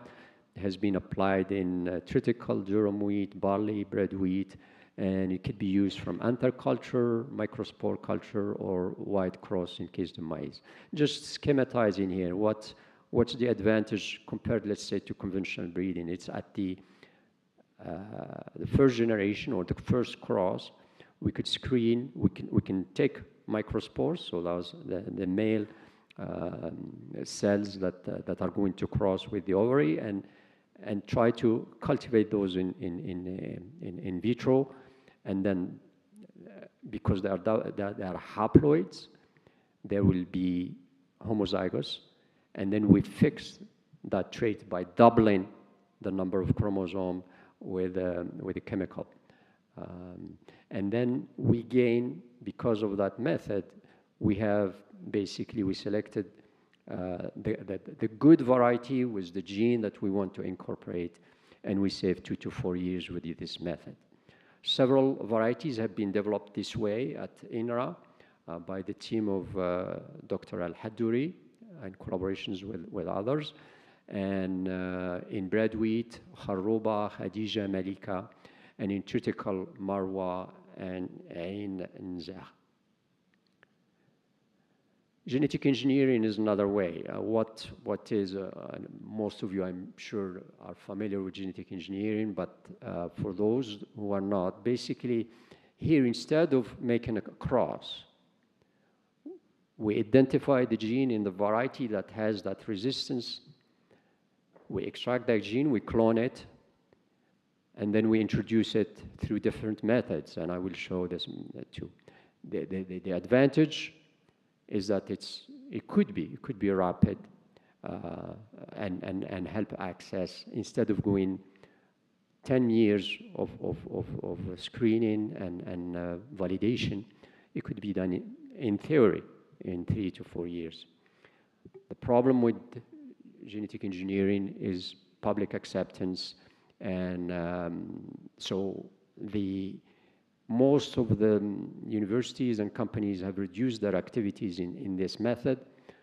They are favoring more genetic editing, which I'll present later. But at INRA, we did some work using either ballistic or microprojectile bombardment or agrobacterium tumefaciens. In the case of the bombardment, the genes are enrobed in specific particle and are basically shooted like a gun into a callus or tissue culture plant, and then we screen for the cells. The cells will develop the one that integrated the gene and will be screened with a marker that's incorporated within a vector and develop the plants. Agrobacterium tufescens is a natural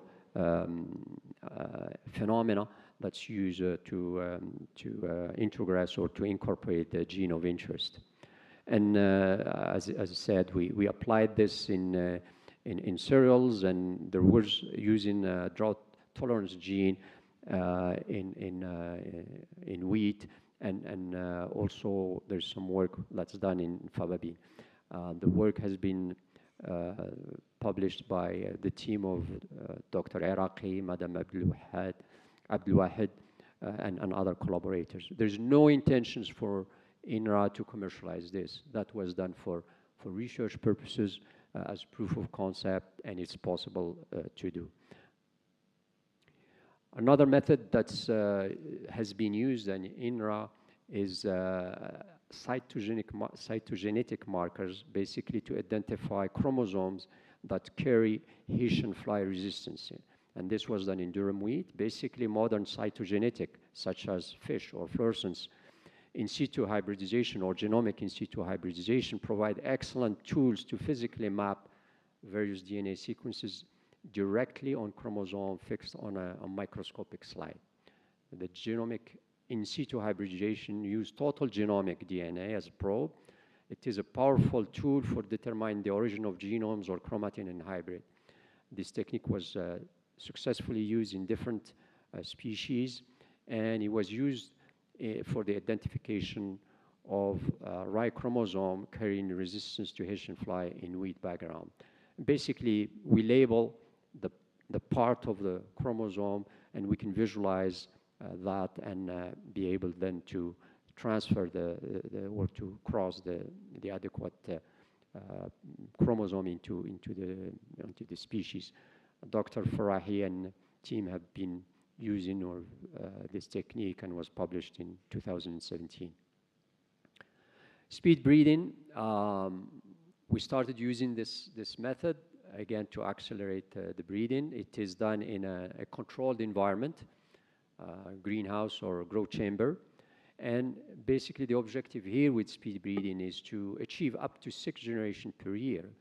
The key principle is to use a longer photoperiod, 22 hours light, instead of an average or normal 14 or 16 hours, and 2 hours of dark, basically to accelerate the development of and harvesting and germination of immature seeds, thereby reducing generation time.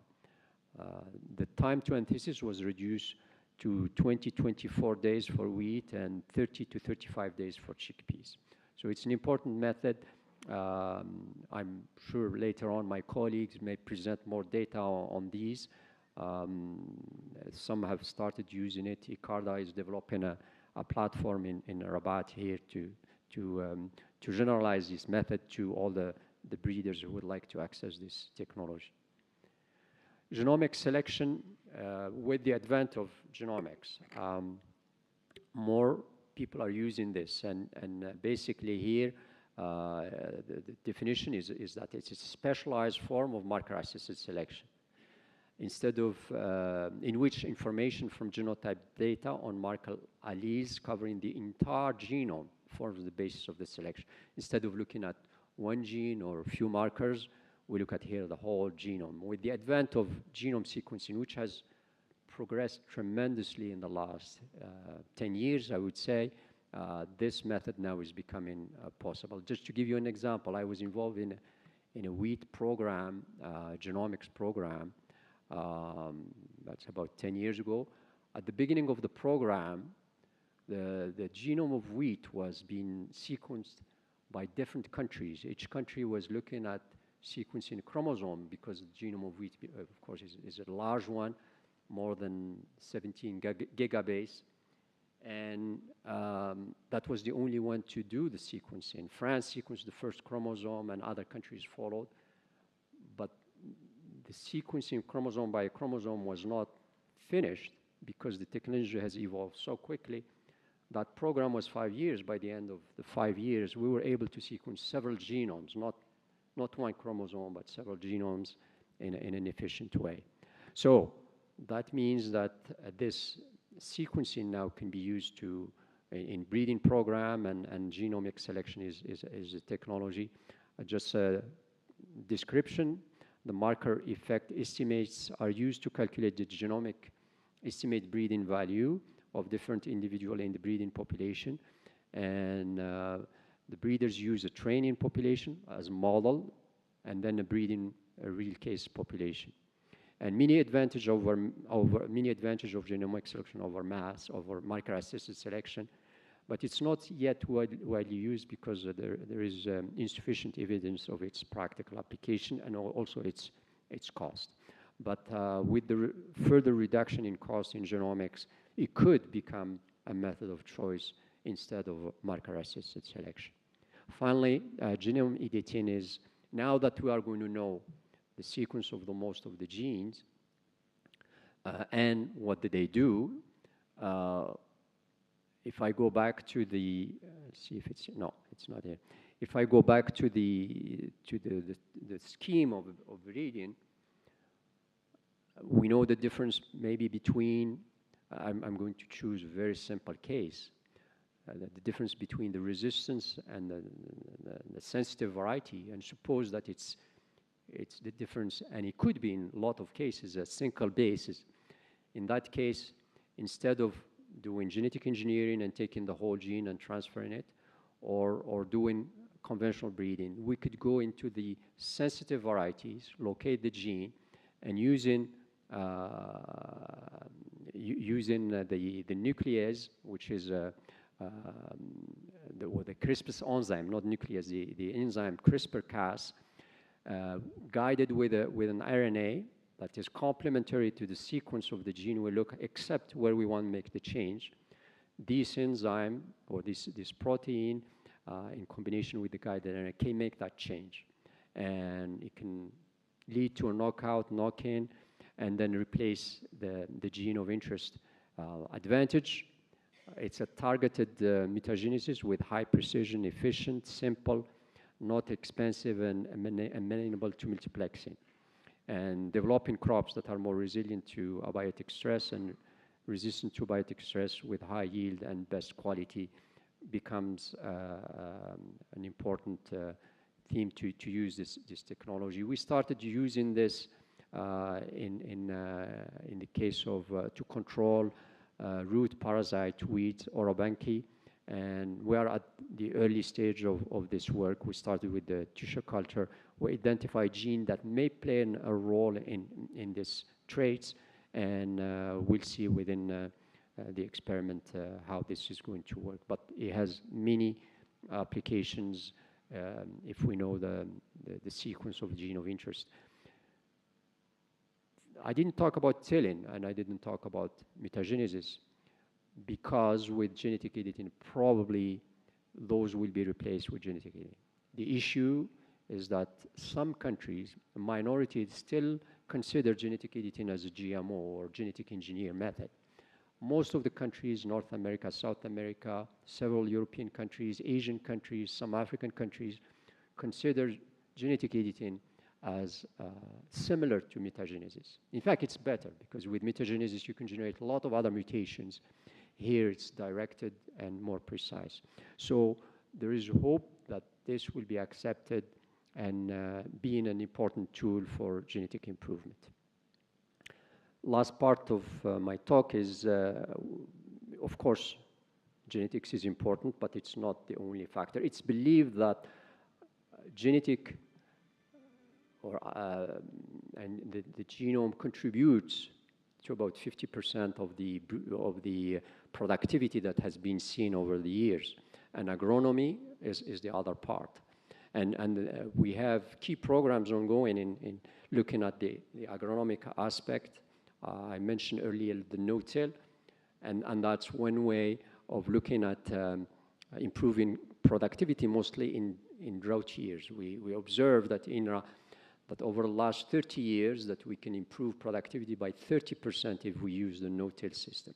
For those who are not familiar, Basically, instead of turning about half a meter or 40 centimeters of soil, the seed is placed on the top of the soil with very little hole, thereby keeping any water that has come from the rain and keeping also the organic matter. The two can provide the organic matter, more biodiversity.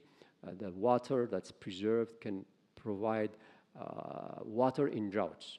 So in year of droughts, we can see difference in yield between 0 and 100% in some areas. In others, 50% more. In normal years, when there is a lot of rain, we may not see a lot of difference. So it is a technology that's important. It's a system. You have to do rotations. You have to include legumes, for example. You have to keep the organic matter in the soil so that it's successful. In Morocco, we have an objective of doing 1 million hectare by 2030.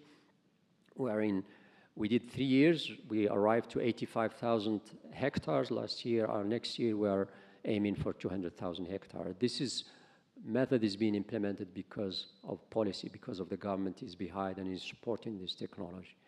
Scientists have been talking about this for 30 years. Unfortunately, there was no follow-up or no assistance in pushing this technique. We have a government who really want this technique to succeed. Just this season, the minister has launched the campaign, the agriculture with no-till system. They purchased this year 130 seeders because you need a special seeders to assist the breeders. Another technology is complementary irrigation. What that means is that if assuming cereals require 400 millimeters on average of rain, if it rains 400 millimeters, it's okay. We'll just get maybe 4 tons per hectare on average, or in some good areas, and maybe 2 in others, but we will get sufficient production. But if it doesn't rain, which has been the case in the last few years, we will use just the amount of irrigation that's necessary to complement what is needed. Reasoned fertilization is another program we are going to start in collaboration with UM6P and OCP. And that's because in Morocco, on average, we use about 60 kilograms of fertilizer per hectare. In Europe, more than 150. In Asia, some countries use 250 or more. So we are suboptimal. But not only in quantity, we need to do that in quality. Where this program comes in is we are going to do large testing of soil and using new methods and do update a fertilization map that has been done a few years ago and be able to recommend the right fertilizer to the farmers. Precision agriculture, of course, is basically combining several methods, whether it comes with following the crops during the year, combining it possibly with the complementary irrigation, combining it also with maybe with the no-till system, so we can follow who's doing no-till system or not. Finally, transfer of technology is an important one.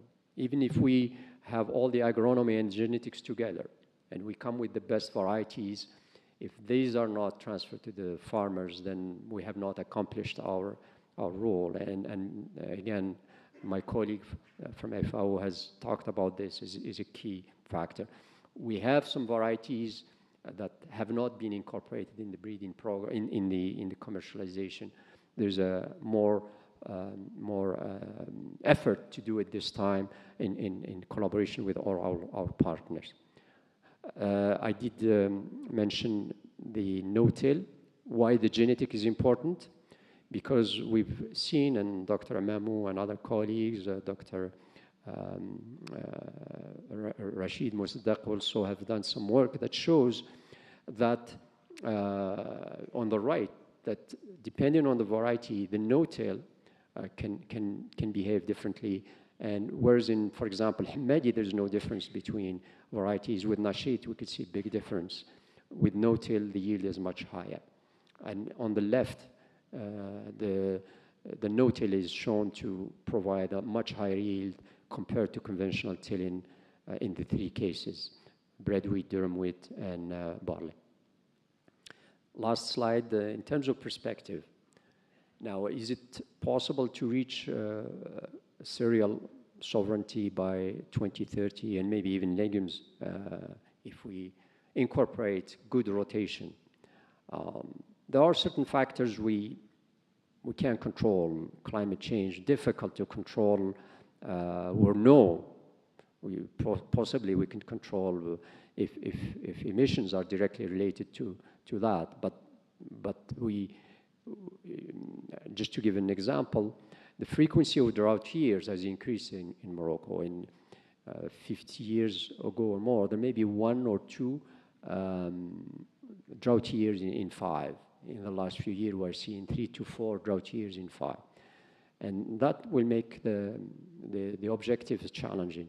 But the known factors which we described, and there are others that were not described, if we implement them, I'm personally convinced we could achieve the 50% yield improvement. There are other factors, of course, resource allocation. We need the adequate resources, whether human or others. We need to continue training more PhDs.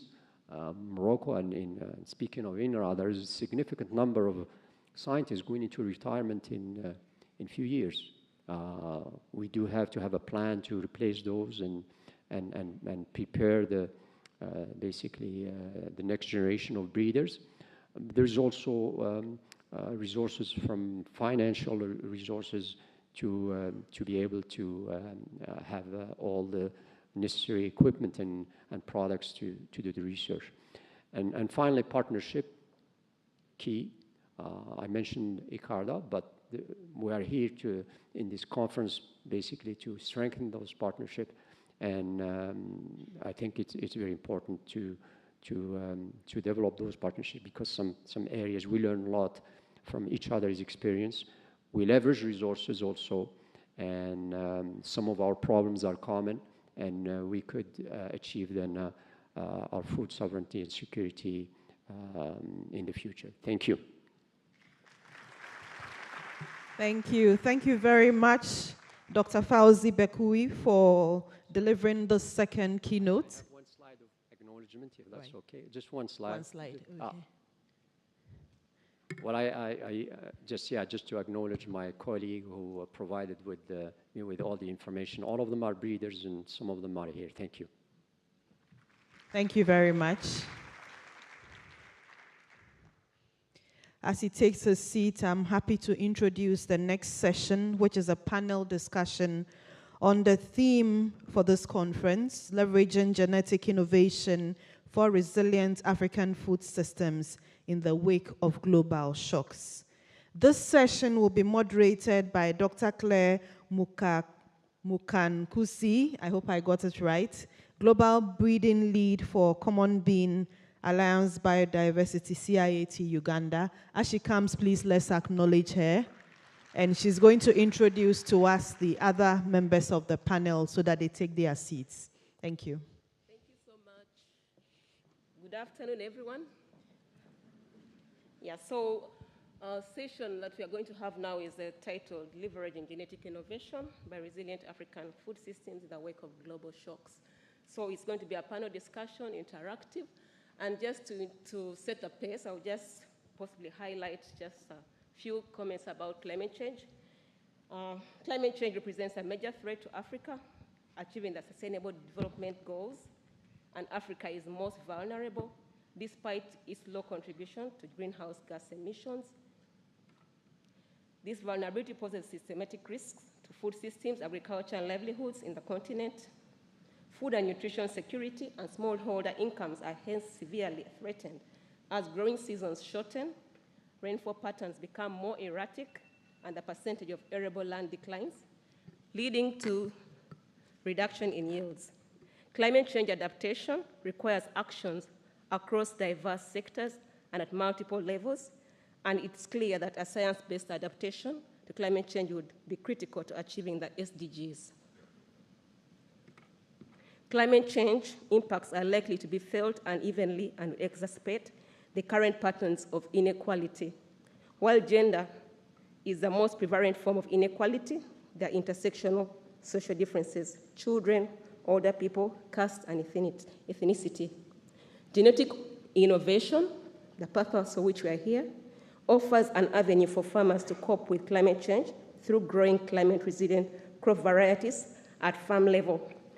Of course, with a step change in complex traits that are now needed to achieve the projected benefits of nutrition, health and food security, poverty reduction and livelihoods and jobs, gender equality, youth and social inclusion, climate adaptation and mitigation, environmental health and biodiversity, important for building and maintaining resilient African food systems in the wake of global shocks. So this panel is going to focus on some of the key elements that are important for Africa to be climate ready with planned genetic innovations for the future climate and markets. So for us today, we are going to have a panel of 6 panelists, and I'll call on them and introduce them, give a brief bio on who they are. So the first is Godfrey Bahigwa. He already spoke to us this morning. Godfrey Bahigwa is the director of the Directorate of Agriculture and Rural Development of the African Union Commission and is based in Addis Ababa. Prior to joining, he has worked at the African Union for some time and also was the head of IFPRI, Eastern and Southern Region, Africa Office. And prior to joining IFPRI, he was the director of Uganda's Plan for Modernization of Agriculture, PMA, under the Ministry of Agriculture, Animal Fisheries. He holds a PhD in agriculture economics from the University of Missouri, Columbia, a master's degree in agriculture and applied economics from the University of Minnesota, and a bachelor's degree in agriculture from Makerere University, Uganda. Okay, the next is Sonja Bomilen, is the Managing Director of Genetic Innovation, CGIAR.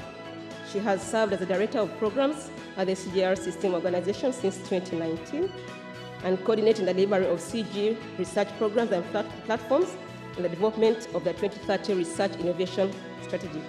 She has previously held positions at the Worldwide Fund for Nature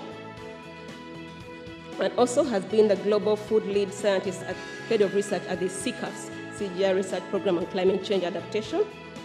She's an Associate Fellow at the Sustainable Accelerator at Chapman House in London and served as a Commissioner on the EAT Lancet Commission on Healthy Sustainable Diet. She holds a BA and MA in Natural Sciences with a major in plant genetics from the University of Cambridge and an MSc in Tropical Resource Ecology from the University of Zimbabwe, PhD in Population Biology from Imperial College London.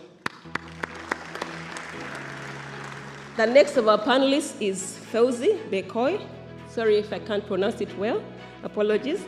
He's the director, you've spoken to us, but again, I'll introduce him again. Director of the National Institute of Agronomic Research, INRA, Morocco.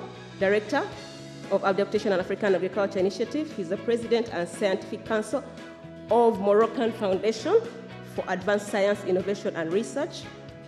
He has previously been Director of the School of Agriculture and Coordinator of Agrobiosciences Research Program at the University of Mohammed VI University. He also works as Executive Director of National Research Council. He has been at the wheat program, has been working in the wheat program at the NRSC Plant Biotechnology Institute, Molecular Biology, and he holds a master's degree in physiology from the University of Tours, a doctorate in plant physiology, the University of Sorbonne in Paris. Next we have Mr. Hamza Adam. Mr. Hamza Adam is a chemical engineer by training. He works for one of the world-leading fertilizer companies. He holds an MBA from Africa Business Bioscience and Columbia Business School. 13 years ago, Hamza joined the OCP group. OCP is that company, the fertilizer company, where he has held several positions developing new processes and technologies of phosphate and fertilizer industry before his recent appointment as head of innovation at OCP NutriCrops, the crop strategic business unit in charge of fertilizer business. In his role, Hamza is dedicated to making agriculture more resilient to climate change. He's a fervent advocate for balanced use of nutrient application of the 4 R's in the new technology and techniques. So our next panelist is online, Stella. I don't know if you can put her on now. But while we do that, I'll let the technicians do that. So I'll just introduce her. She's the head of breeding partnerships for smallholder farming at Bayer Crop Science, part of the Global Breeding Organization in Research and Development. She's based in St. Louis, Missouri. Stella is responsible for driving public-private partnerships in plant breeding, seeking to make positive impacts for the livelihoods of smallholder farmers by working on crop improvement, capacity building, and improving access to innovation and new technologies with the international development community. In her previous roles at Bayer, she has led teams in data science, analytics, worked in product strategy and development for smallholder farming in Asia and Africa, and on applied feed research in the line development and product placement of global Bayer raw crop pipelines. She's currently the Vice Chair of the Agronomic Science Foundation and Vice Chair of the International Crop Science Congress. She also serves on the advisory board to the International Rescue Committee, Airbell Impact Lab on Seed Security, and she's also a board chair of Value Chain Research. So we don't have her. Okay, so I think though, okay, Stella, you're welcome. Can you hear us? Okay, great. So welcome, panelists. So we'll go through a round of questions, and then we'll also have an interaction later at the end of those questions that I will pose to our panelists. So the first question goes to Dr. Bahigwa.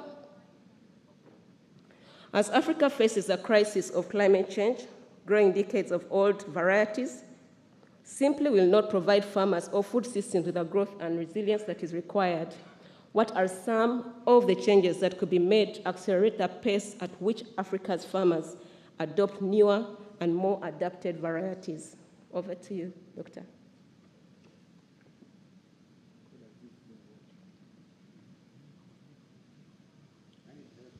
Need help?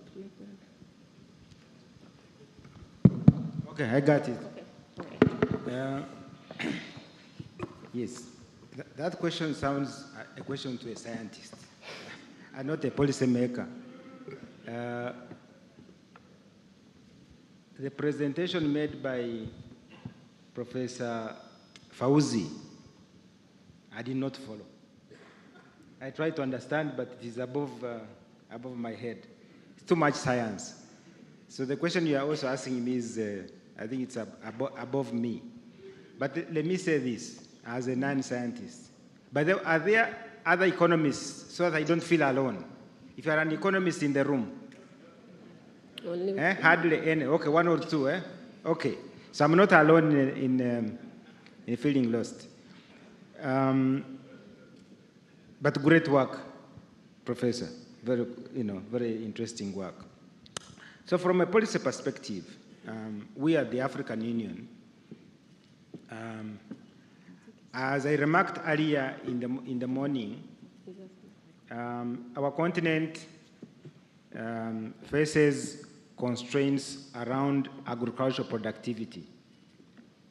Very low productivity for most of the important crops, whether you are talking about maize for Eastern and Southern Africa, you are talking about beans, you are talking about wheat.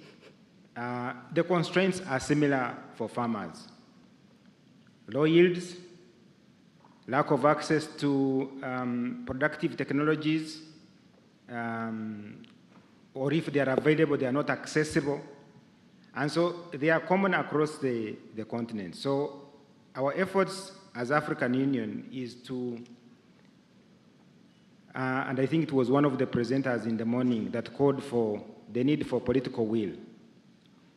Where we see progress on the continent is by those countries where the heads of state and government are committed towards supporting the agriculture sector, both in terms of funding as well as, funding for agriculture in general, but also funding for research, as well as improved agriculture extension systems in their countries.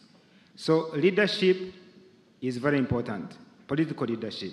And we see that as we track the implementation of the Comprehensive Africa Agriculture Development Program, CADAP, we see those countries that have committed political leadership, they tend to have better results. And there is consistency across the board. So as we look into the future, first with the challenges of climate change, I think our call to African governments is, number one, increase financing to agriculture. In the report that I mentioned earlier for 2021, I think some of you may recall the commitment from the Maputo days 20 years ago of spending 10% of public expenditure to agriculture. And we have been tracking this since 2017. In 2021, only four African countries were spending 10% of their public expenditure in agriculture, okay? Only 4 out of the 51 countries that reported. So the commitment to financing agriculture needs to be strengthened by our political leaders, and therefore also increasing public expenditure to research, because the commitment was 1%, but hardly any country is spending that amount of money of the agriculture GDP to the sector. So the sector is contributing anywhere from 15 to 40% of GDP, but the governments are not plowing back into the sector what they get out of it. And we've been, again, pushing for increased public expenditure. So again, in summary, our message remains the same: increase public expenditure to agriculture, increase public expenditure in agricultural research to generate the technologies that are needed to mitigate or adapt to climate change. And so the same goes, therefore, to supporting through research the work that this association is trying to do to increase the scope and scale of African scientists that can breed and produce the seeds for the future. Thank you.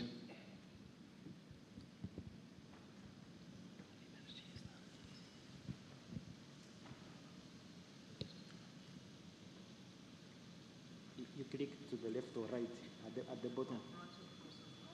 No, on the side.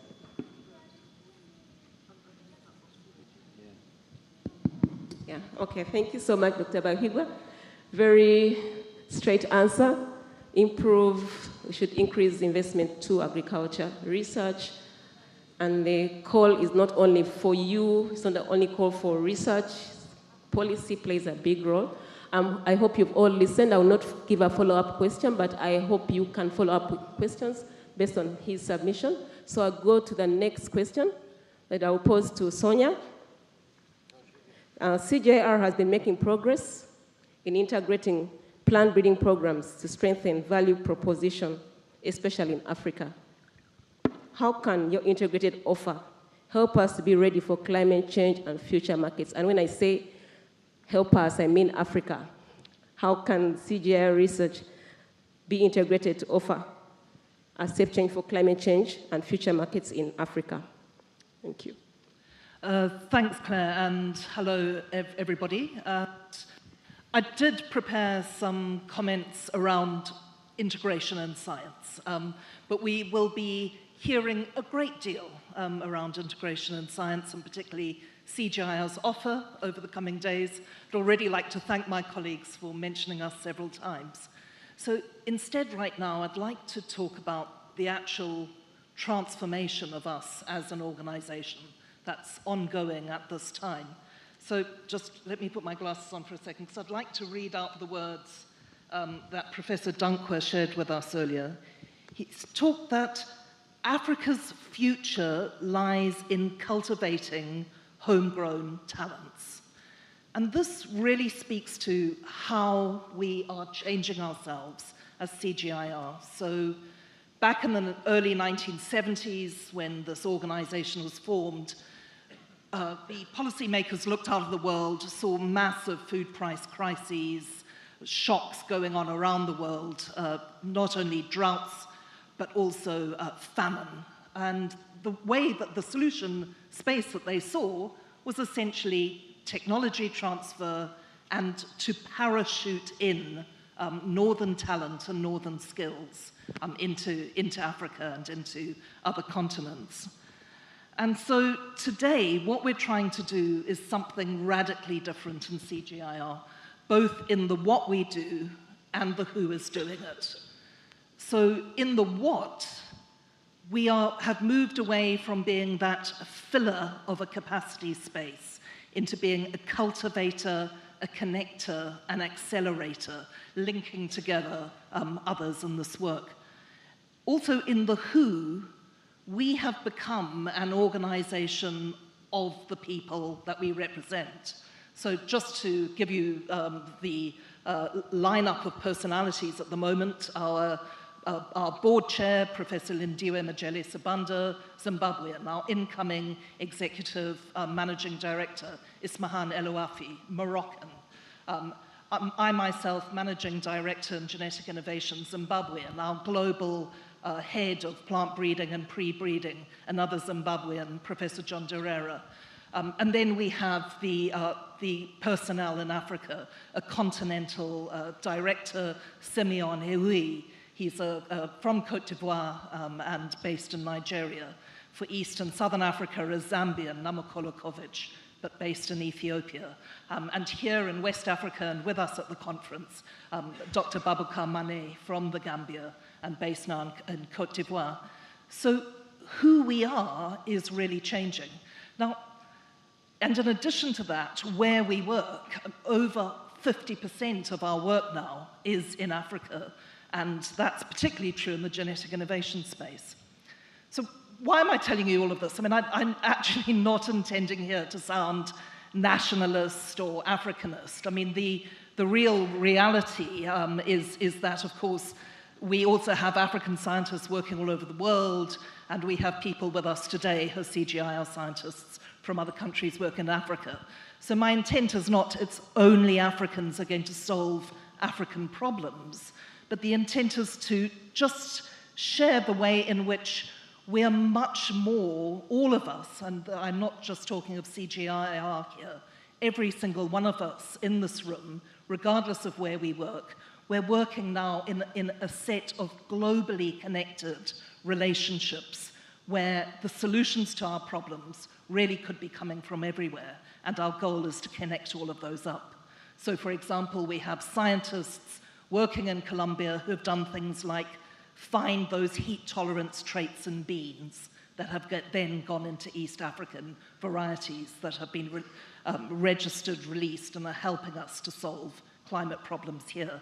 Similarly, they're working on rice germplasm that then enters into West African systems.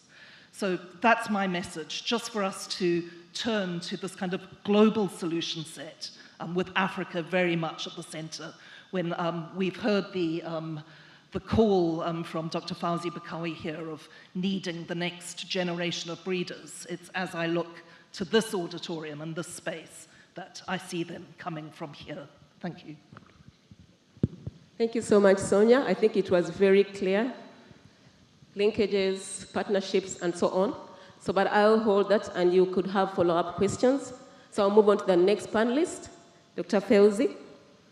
At country level, how best should the NAS crop breeding programs and systems address the issues of climate change? I know you mentioned a bit of it in your, but I would like you to repeat. And what are the major challenges do you face in developing demand-driven climate-resilient varieties?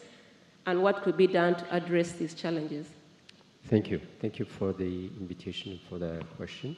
Yes, as you said, I did address some of the issues related to climate change. Just to summarize, climate change could be expressed different ways: heat, drought, flooding, the frequency or the time that these can appear. For example, heat at the time of flowering or wheat flowering can have a significant devastating effect on the yield. The same thing about rain or drought. If rain is spread out, even if it's average, it can lead to very, very important productivity or productive year.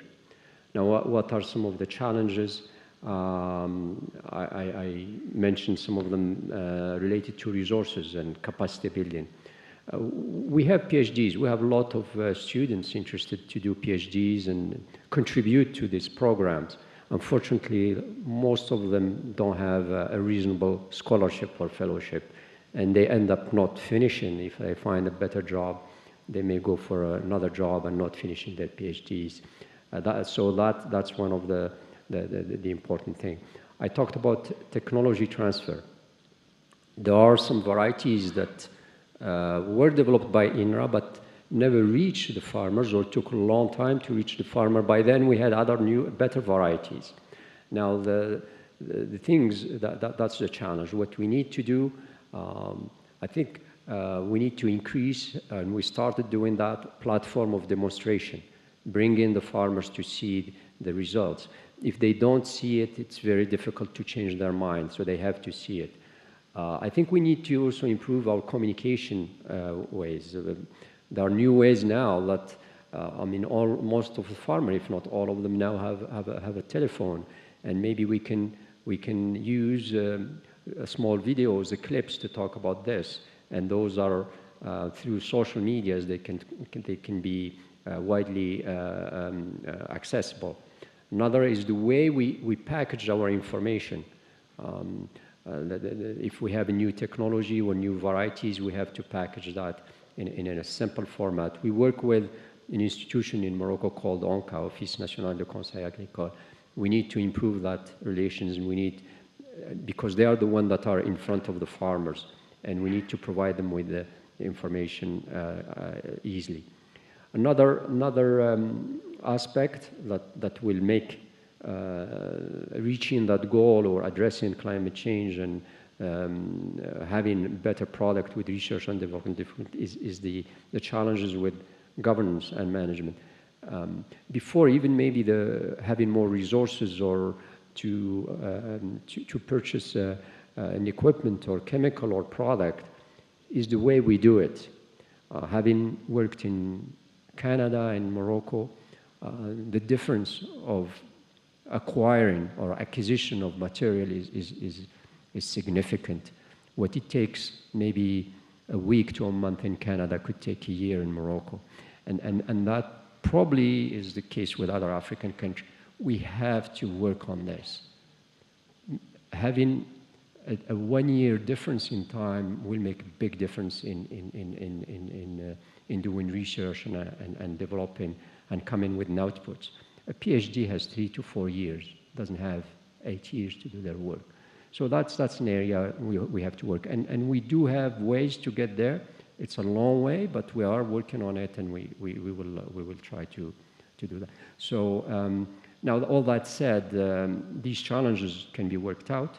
There are some success stories, and we did, as I said, in collaboration with ICARDA, I mentioned one varieties, and we hope that variety, which is more drought tolerance, will access the farmer in a proper time.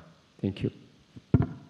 Thank you so much. I think so far you're listening from the three panelists, things to do with partnerships, working together, and of course, governance. How do we do things actually slows down everything. So the next question, I'll pose it to Stella. Sorry, Hamza, you're here, but I'll pose it to Stella just to ensure we have the right flow.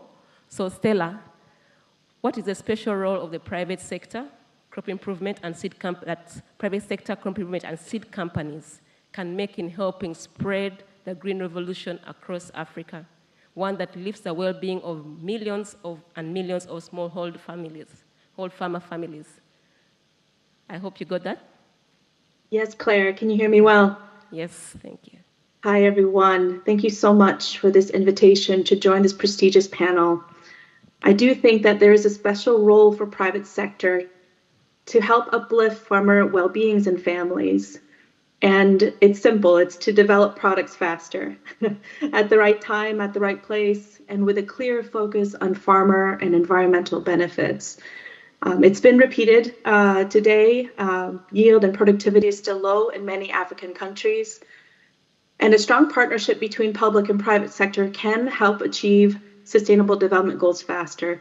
But we do need to share our views and experiences on what success looks like and how we will get there. We can and should support the public sector in advances in crop science and plant breeding excellence to support crop improvement across more food groups for improved food and nutrition security. It is the right thing to do and the right time to do it to build towards a future where Africa is a dominant player in the global markets. The benefits, I'll repeat, it's been said already, increased yield and faster plant breeding cycle times, improved data collection and insights, improving the ability to develop models with breeding predictions that can better support farmer outcomes. If we can make connections across our domains clear, shared outcomes should be increase in incomes, reduce hunger and malnutrition, and creating more jobs. One example where Bayer has been engaging with the public sector with the CGIAR is through the Modern Breeding Project, a public-private partnership that will invite private sector to support capacity building efforts with the One CGIAR. And we've been engaging with the International Institute for Tropical Agriculture, IITA, through the first phase of Modern Breeding Project. Their teams work together alongside CG initiatives to increase cycle time and improve best practices, implementing better workflows and efficiencies in the breeding pipeline. Another example of our engagements with public sector is through supporting expanded trialing networks. Projects like 1,000 Farms Network and Tricot Trialing is working with farmers to understand their realities and preferences. Another example is the Soybean Innovation Lab and the establishment of the Pan-Africa Soybean Variety Trials, engaging with several national program partners in new ways with a deeper look at mechanization, product life cycles, and getting innovations to clear impacts faster. And finally, the opportunity to co-create projects that will enable win-win for partners. Our new Scale Direct project in partnership with IRRI, also Africa Rice and SIAT through funding from USAID, we will work together to help promote direct seeded rice systems, a key to greenhouse gas mitigation benefits, establishing ways to engage with farmer networks and gain a better view of farmer economic benefits and improve livelihoods. So supporting work alongside and sharing best practices with the public sector like the CG has a carryover effect in developing talent in Africa. New roles, perhaps more specific roles, are needed. And when we learn more about what does the food system need, access to seeds, third-party providers, know-how, we can better position ourselves to be active in answering the questions like, how do we scale? What is digital or ICT's role in scaling? And how can we leverage this rise of new innovation to meet our shared goals in food nutrition security, poverty alleviation? Leapfrog innovation in Africa is present. I've seen it and experienced it myself. The opportunities when public and private sector work together to improve agronomy, mechanization, and data science and plant breeding, all things that are needed to advance global value chains, accelerate intra-Africa trade, and enable e-networks and ICT scaling. And to tie those into the needs of the farmer is key to our shared success. And private sector can help by sharing best practices, supporting increased transparency and know-how along the product life cycle, helping to establish trust and be a preferred partner in a more robust and dynamic Africa seed system. I'll end with a plug for Federico Vartioli's presentation later today in today's plenary. My boss will share with you more on Bayer strategies, our mission and vision for a collaborative future. Thank you.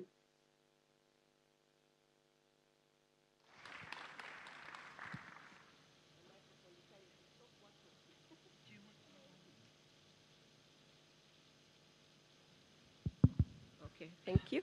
Thank you so much, Stella. I think what we are hearing from you is that you are a partner in the breeding. And there's an opportunity for actually learning from the private sector to be more efficient, really look at the efficiency and work together to ensure that actually we make the use of the technology that is actually already available. We can actually do a better job if we work together and have partners make a contribution where they play this. Yeah. Thank you so much. So I'll move on to Hamza. Mr. Hamza, you work for one of the leading fertilizer companies in the world, OCP. Is OCP Africa, OCP World? So I don't know, OCP Africa. could you share with us your views of the interface between soil management and genetic innovation, and how best the two could be leveraged to make a difference for small-scale farmers? Thank you. Thank you very much. Thank you for the invitation. To answer your question, I would like to emphasize 2 or 3 points before starting this answer. The first one is we are all together aligned that we need to improve the small farmers' livelihood. This pass through, yields, a green revolution in Africa, which we heard this morning, and we do believe on that. But yet, talking about genetic improvements and talking about breedings is also challenging in a matter of nutrients. You talked about fertilizers. I prefer to call them nutrients because this is what they are really.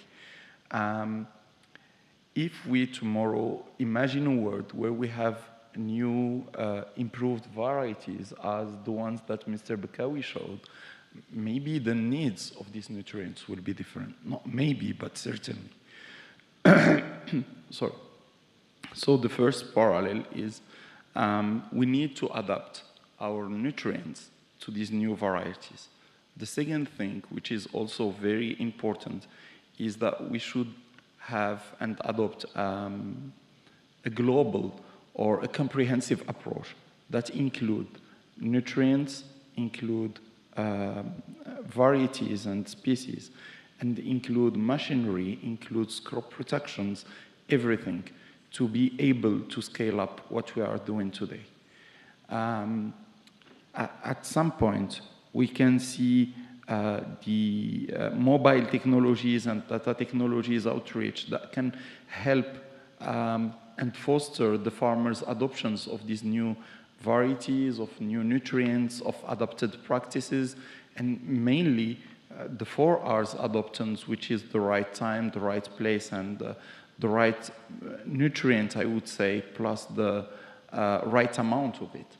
All of this has to happen all together because, again, if this farmer is in a remote location and 10% of its seeds are only, verified, so at some point we are doing many things. We are basing our research on things that are not really field relevant. Another thing is to have this critical synergy to develop not only crops that are resistant to climate change, but the holistic approach that is resistant to climate change. Yes, these crops need water, this crop needs nutrients, and again, this is where we are coming. These nutrients should be adapted. Some of them might improve the resistance of the crops, developing their roots network, and helping to keep the soil biodiversity and soil organic carbon matter or organic matter. So at some point, we should have this holistic approach. This is the parallel I really would like to emphasize, and this happened through collaboration. Last week in the side event with the World Bank, UM6P signed a cooperation with CGR, which we believe this is the right thing. This is the right way to do it, is to have this kind of collaboration, multi and transdisciplinary, as it has been said also this morning. Thank you. Just borrow this. Yeah, thank you so much, Mr. Hamza. I think it's clear to us that the plant varieties can't work on their own. There's a need to include management in the whole equation, and that also calls for collaboration. So I'll just switch it up now to go for another round of questions. So I know, Dr. Bahiga, you kept quiet for long, so this is your question. Maybe a question that you like.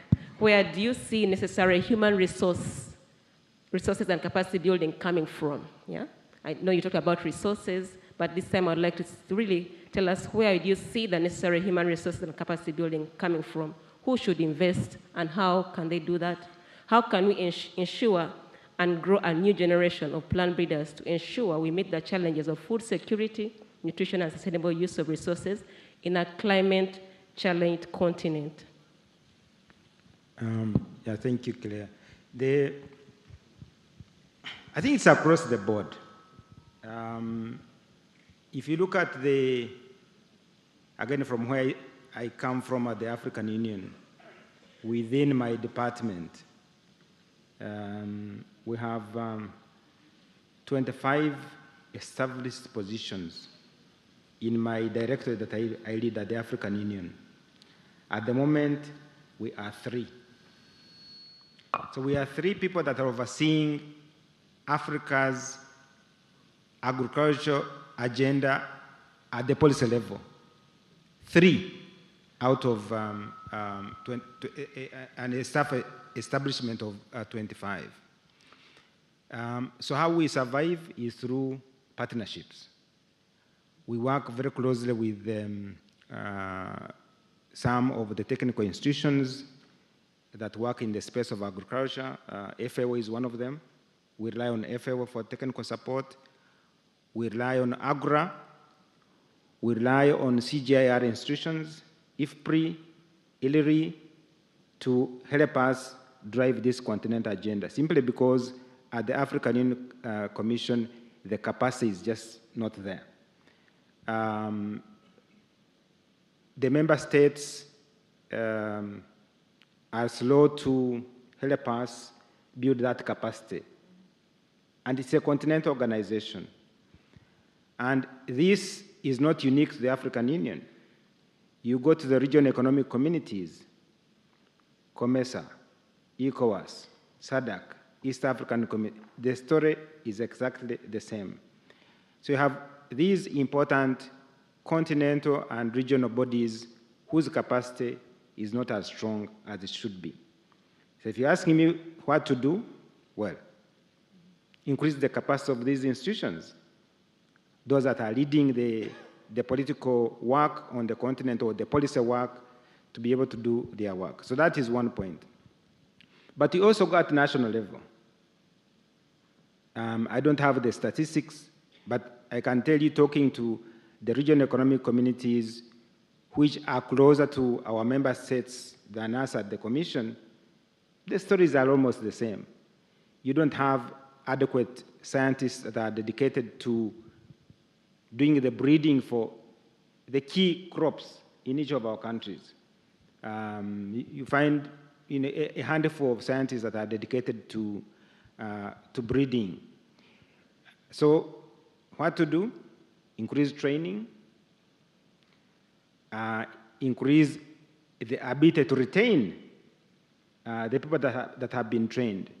In many instances, good science are lost to other parts of the world simply because the retention capacity or the incentive mechanisms are not there to retain African talent on the continent. So increase training, but also have incentive mechanisms to retain these great scientists on the African continent, supporting our breeding programs or our agri systems in general.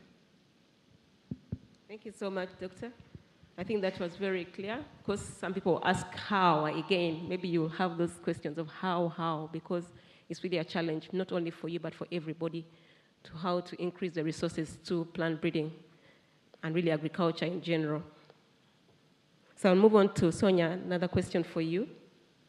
So the CGIAR has ambitious goals to increase the rate of variety turnover and genetic gain in farmers' fields in Africa.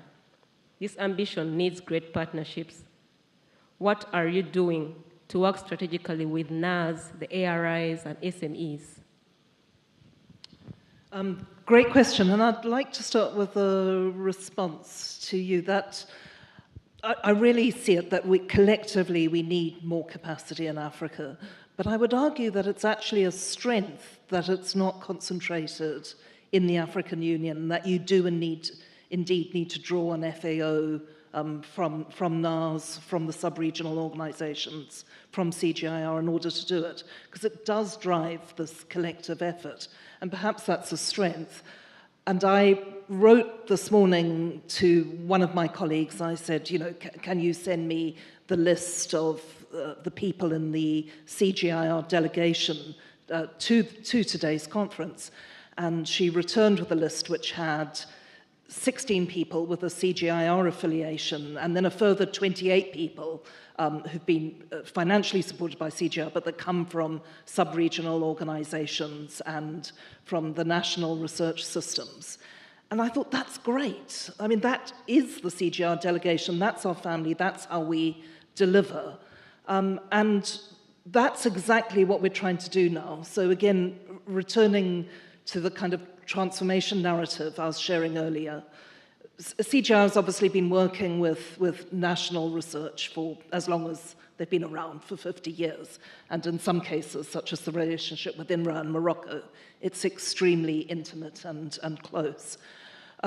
What we're trying to do is take more of our relationships in that direction. So there's a fantastic example, been going since 1996, the Pan-African Bean Research Alliance, who won the Africa Food Prize just within the last month. And I imagine that several people in this room are members of that or know members of it. We're trying to make more of our work be run in that kind of way. So delivering genetic variation, delivering new varieties, new seeds to farmers through breeding networks that include national research systems, CGIAR, and small and medium enterprises, and essentially based on co-design, being really strategic, and then looking at the comparative advantage, a dynamic comparative advantage, who brings what best at any one time to that relationship. So we've built up now 26 of these breeding networks in Africa. We've got a coordinator here, Bishtaz, who can share some of those examples with you. Some are still babies, and some are really well developed, like Pabra. So what are the kinds of things we're trying to do? So instead of looking at our capacity or our partner's capacity, we look at the capacity of the whole network. So some examples are, at the product design end, we have been doing collaborative market intelligence exercises, really trying to understand together what the market needs in different countries. We've done that in 20 African countries with NAS in the past year. At the product development stage, where the pre-breeding and breeding happens, really making the smart investments in where capacity is lacking. And by capacity, I mean just as much what Dr. Fauzi is referring to, that huge infrastructure and equipment gap. So over the past year, supported by the German government, there's been $15 million worth of highly targeted investments to try and fill some of those holes.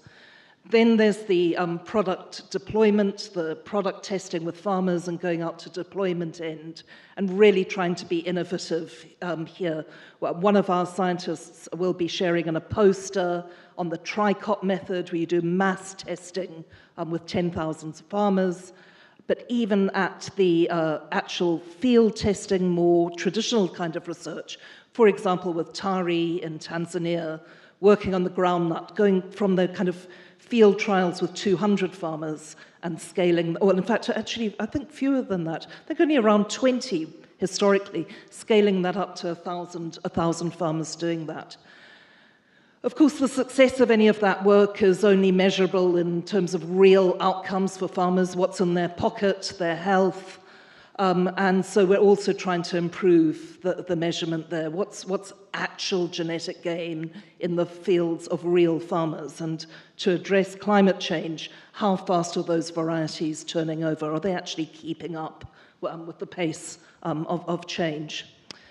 Of course, everything continues to need improvement, and a year ago we met in Nairobi with our circle of partners and sub-regional organizations and NAS from across Africa, and we actually signed together an aid memoir of intent of how we're going to work together. So this week on Thursday we'll be meeting again, review progress, identify gaps, and recommit for the next year going forward. Thank you. Thank you, Sonia. So I will switch it now to Fauzi. You give a very high technical presentation this morning, but this time I want to switch it to the people, because some people suffer, some people benefit when we do this science. So how is gender inclusion being addressed in the nurse system to ensure that no one suffers as new and market-demanded varieties are being deployed? What more could be done? So really looking at the people. Yeah.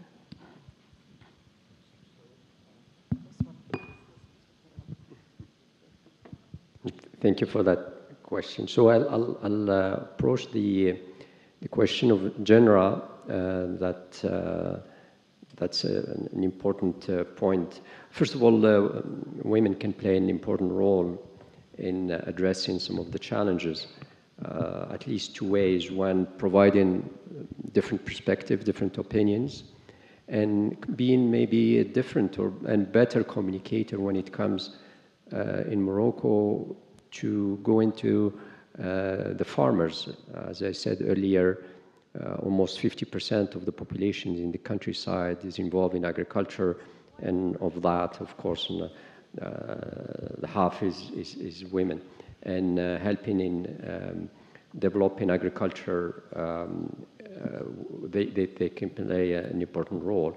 Maybe just some perspective in terms of the role of women in research. At INRA, things have been evolving in the right way. I just asked my colleague to provide me some statistics. In 2020, only 19% of the labor force was women. Now we are at about 33%. So we have some ways to go, but I think it's going in the right direction. I won't be surprised in a few years we'll be at 50%. In fact, I give two examples. We talked about breeding. I asked my colleague, Dr. Farahi, earlier, how many women breeders we have in our 40 breeders, and 18 of them are women. So, and it was different several years ago. We had a hiring recently of 14 engineers. 10 of those were women. When we look at my age, or when I graduated, there were very few women, maybe less than 10% of women that were graduating. So we are going there in terms of equality, I would say, in terms of opportunity. There are a couple of things. We don't see as many women maybe at the responsibility role, and that's where more efforts needs to be done, and giving access to opportunities to more women. What I would like to do is to encourage women when there is a call for proposal. They should not hesitate in terms of being a leader and proposing ideas. And I think we have some of those now, but I think we need more. And I think the women should gain some of the confidence to do that. And I think they can be as successful as men. Now, the other angle, which is outside of the research area, is in terms of women addressing some of the priority in agriculture at the farm level. And what happened in the last few years within the last strategy, which is called Plan Maroc Vert, or Green Morocco Plan, there was a significant number of cooperatives that were created where women play a major role, whether it's in the industry of argan or olives or in cereals. For example, there has been recently some cooperative that been created where women are making couscous and commercializing that. So those are some of the positive signs, but definitely there is more to do, but I'm confident that in a few years we will have equality, at least at the work level for women and men. Thank you. Thank you so much, Dr. Fauzi. So maybe without wasting time, I'll go to Stella. So Stella, how much is country-specific rather than regionally harmonized regulations a hindrance to expanding support for crop improvement and seed systems investment? Are regional harmonization policies of seeds working? Because we do have some of them, but in your view, are they working? Thank you for the question. As a plant breeder, this is a bit outside of my area of expertise, but it is a great question. It is extremely important for us plant breeders to plan for and participate in the variety registration process. In preparing this response, I had to think about the role of the plant breeder. You know, it's very difficult to decouple the reality of breeding for farmer preferences in key environments. You know, the development of crop improvement needs both what the farmer needs and where the farm resides and what are their best practices. And, you know, given that the crop improvement pipeline can span years, 5, 10 years or more, depending where is your starting point, the ability to scale that developed product beyond country borders is of benefit to meet food security needs. You know, local farmers should be improved by the clarity and speed in regional harmonized policies. Like COMESA and ECOWAS and the SADC, like those mentioned earlier, we do support the objectives of these regional regulatory systems, and they are key to success in local implementation. We have some examples of our hybrids being registered in 2 or more countries and then moving them across regions. And we need to build upon those examples to continue to pave the way for faster access and use of new genetics and technology across all regional member countries. But we need to address the challenges on the ground and ensure that there is a deep level of understanding where the regional and local regulations align and are enabled, creating a higher level of transparency, streamlining efficiencies, strong urgency and accountability to facilitate a more trusting and enabling environment. I do think that advances in digital is a powerful tool here. Digital platforms can help support us in this, promoting more access to sharing and enhancements by key talent segments. We could raise the awareness and elevate those contributions in order to help shape and drive the future needs for increased productivity in Africa. I do want to comment on the gender piece just a little bit and you know, really reinforce the need for us to elevate the leadership that is already present. You know, there's a lot of, I've worked with a lot of strong women in the CGIAR and continuing to support them and help develop them as well is a key priority for us as well. So I'm really glad to see that question there. So thank you so much. Thank you so much, Stella. I wish you were here. You would have had more interactions regarding that topic with the breeders here, but I'll leave it at that. So, and got the last question for Hamza. Yeah. Bundling of technologies, in this case, bundling seed of improved varieties and the appropriate fertilizers is currently one of the means of reaching small-scale farmers with affordable packages to improve crop productivity at farm level. Has this been a success? What more can be done? Thank you for this question. I think there is an underlying question in yours, which is how fast can we go from the science to the harvest, if I may?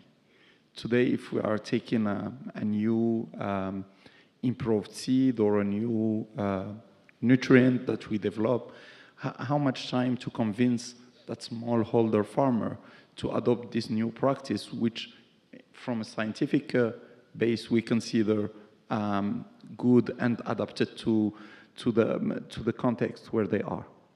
That's one thing. So at the end, yes, develop packages, try to foster farmers' education, try to address some of the barriers about the affordability, the availability also of the product in some regions. Those are main concern. And yes, as OCP Group, as also OCP Africa, we tried to do so. So we developed some new concept in countries like Ivory Coast. We are trying to partner with some other countries. Like last week, we signed some partnerships, some MOU with 4 or 5 African countries to do so. We are really concerned about that matter. Our chairman committed a year ago to make available 4 million tons for Africa. So yes, we are concerned about the availability and affordability of the product. Yet there are a lot to do if we can leverage digital tools, if we can bring the speed to how we reach the farmer, so then we make them very resilient to climate change. Because today, climate change is unpredictable, if I may say like this, because in the last couple of years, we experienced here in Morocco drought. We experienced as well last year in some regions flooding. So those are all unexpected events. If we want the farmer to be more resilient, we have to be really able to bring science, improved seed, improved nutrients, improved access to water, improved access to education, and also to bring with all of that a manual of user, if I may call it like this, to allow the farmer to choose the best practice depending on the context and the climate where they are. Thank you. Thank you so much, Hamza. I know we are running out of time, but I'd like now to open it to the audience, just to have a question for each of the panelists. So I'll be very strict, just a question for each of them, so there will only be 5 questions. I don't know who's going to help me. So question for who? I don't know. So 1, 2. But I'll have to, if a question has been asked for someone, I will not allow that. At least one person will, per question, one question per person. So, Rufaro. Okay, let's start with Rufaro. This side? Here? Here.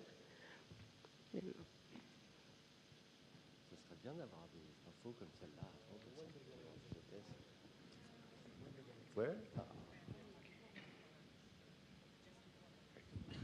Thank you very much. My name is Rufaro Madakadze. My question is going to my fellow Zimbabwean on the panel. The CGS, I was actually really upset when I heard the CGS, only 30% of the materials are adopted. And I thought, we were doing better. What is it we can do? Both the CG, NAS, and development partners to increase these adoption rates. Thank you. Okay.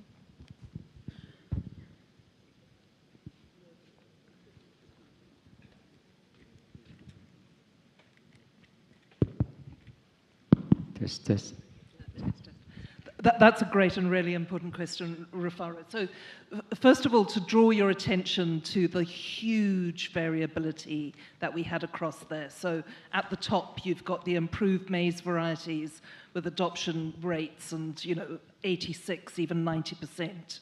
So that's the one end. And then the other end, you had some crops. I mean, one that I noticed, I don't want to pick up the chickpea specialists in the room, but that was one of the ones I noticed that was really at the other end, sort of more around 5% or even below that mark. So I think, first of all, what that shows is that we can learn a lot from those more successful crops, geographies, and cases, and apply that learning elsewhere. So the big change that we're making in these breeding networks is the number one piece of what are we breeding, who are we breeding it for, and why. So Stella has been talking really eloquently today. I noticed that every time she referred to varieties, she talked about the farmer-preferred traits, what they are looking for. And some of what the farmers are looking for in terms of traits are indeed market traits. They're ultimately consumer-preferred traits. It might be shelf life or taste, cooking time, etc. So I think the really big effort, and where all of us need to do better, is at that end.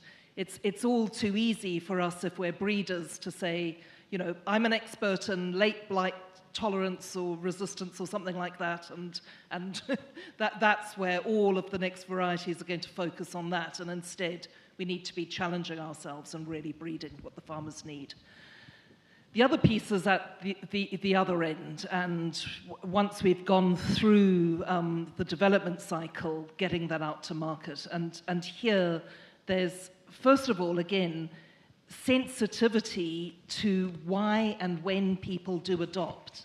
I've just been at a very interesting whole-day session last week in Rabat at looking at some of the gender barriers, actually using Morocco as an example, of this kind of assumption, for example, amongst women that all you need to do is give them a bit more information and then they're going to adopt new seeds and new technologies and so on. And then really exploring why this didn't happen, why you actually need to have a more in-depth approach to actually looking at how decision-making is in a household, who's deciding what happens when. So there's all of that piece of kind of understanding how seeds land in real families with real farmers. And then the other piece is the whole regulatory part of this. We all know in all of our countries that there's work to be done just to do things like make the speed at which registration can happen that much faster, and so on and so on. So there are definitely regulatory pieces, not just the cross-border, but within country. So thanks, Rufaro. Really important challenge to us. Okay. Thank you. The next question, I think, was, there was a hand, a young scientist, yes. Question for who? My question is for the Director of African Union Commission, Dr. Godfrey Bahigwa. Thank you very much. My name is Sulaiman Bashir. I'm a doctoral student at African Genome Center, UNCSP here. My question is actually a bit political because it's, of course, without good policy, it will be really very difficult to achieve food sovereignty or food security in Africa. So given the political instability that has ravaged many sub-Saharan African countries, so I could see that to be really difficult to achieve, I mean, any goal that we set to achieve in Africa. So if there is no, a more concerted effort at the regional level. And that's why I'm asking this question to the Director of African Union Commission. So I believe that when it comes to capacity building, so we need to really put more effort at ensuring that African Union take a central role in building capacity when it comes to agriculture or other feeds in Africa. And at the same time, you mentioned that many African countries are not committed to their they are not committed to what AU asked them to contribute when it comes to building capacity. Take, for example, 1% should be dedicated to research in agriculture, but not all countries are fulfilling this requirement. So what do you think African Union should do to make sure that capacity building is not impacted by these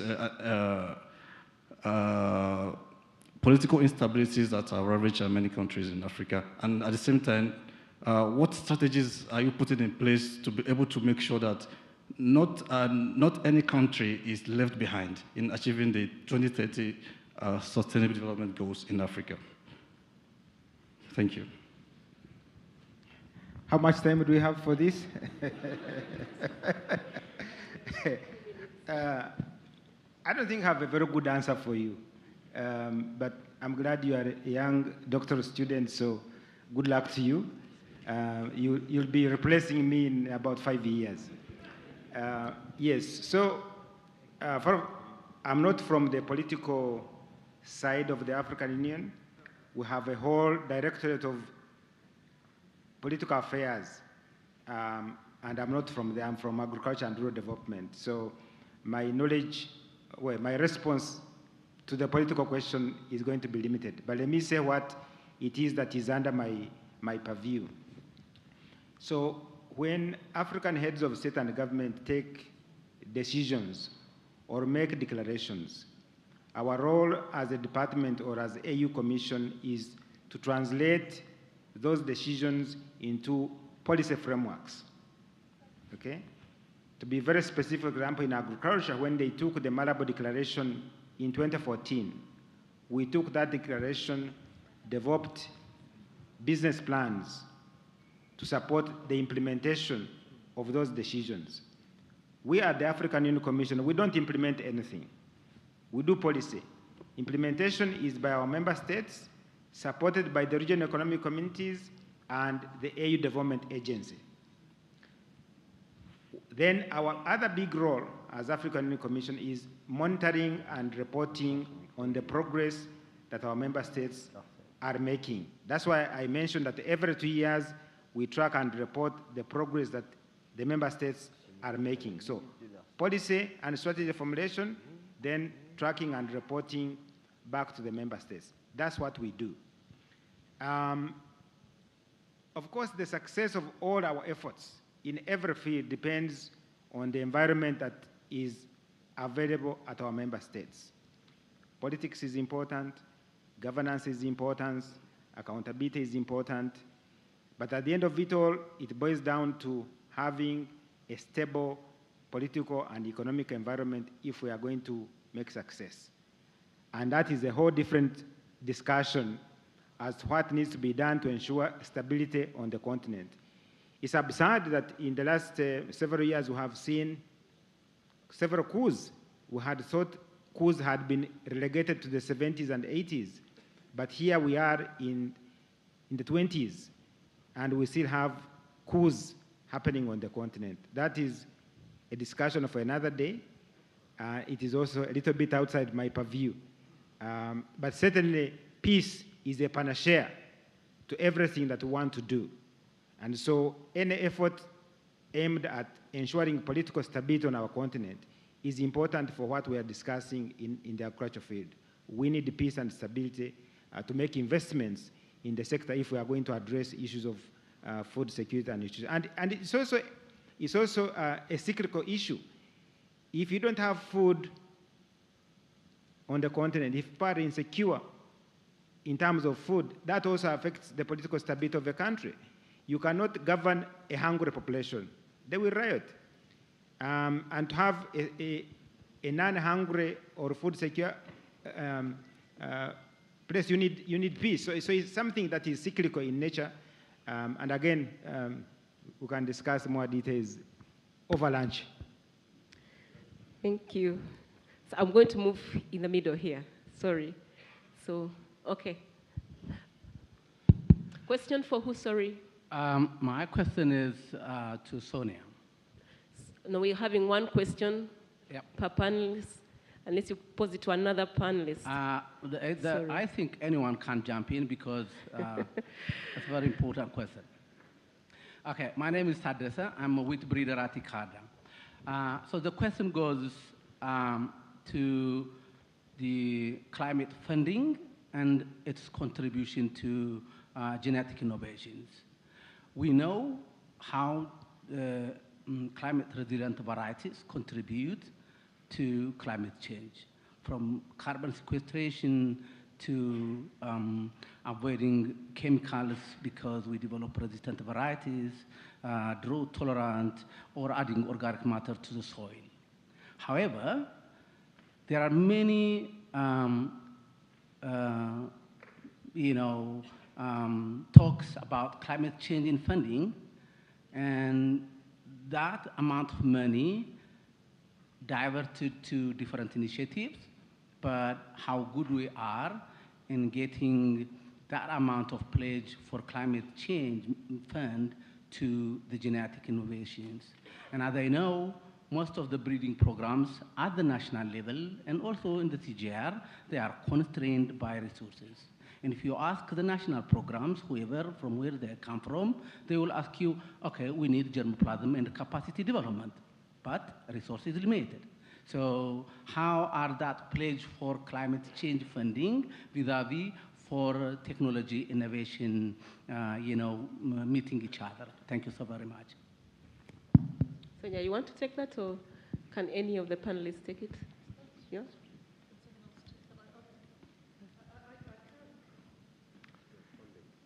Funding, yeah.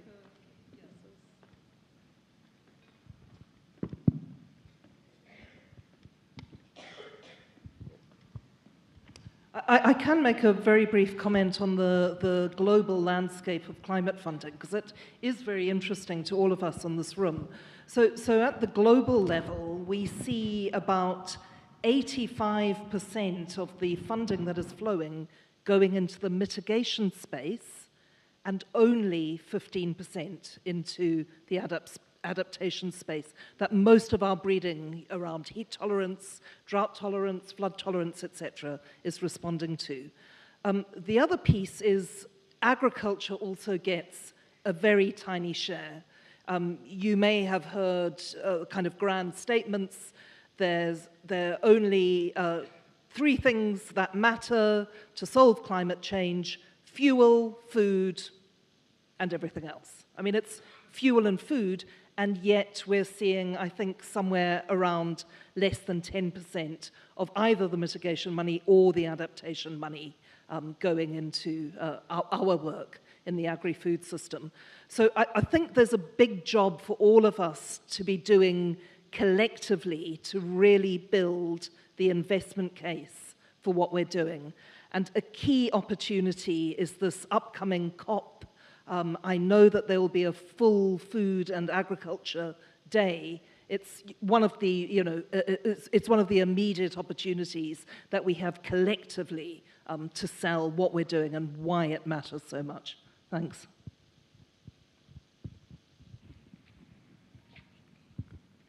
Thank you. You can have a follow-up discussion if you're not satisfied with the answers. So, okay, I'll go this side. Question is for who? Sorry, Paul. I'll come to you after. So the question has to be either for Fauzi, Hamza, or Stella. Yeah. Well, Fauzi, I thank you very much for a very insightful and encouraging presentation and the innovativeness that is going on here in Morocco. As I traveled from Casablanca to Marrakech, I was very impressed by how much is being done in agriculture with very little rainfall. But I noticed that there was some intercropping, some animals in the field, and I wonder what is being done in the mixed farming type of system that it may be less important here, but it's so important in overall Africa.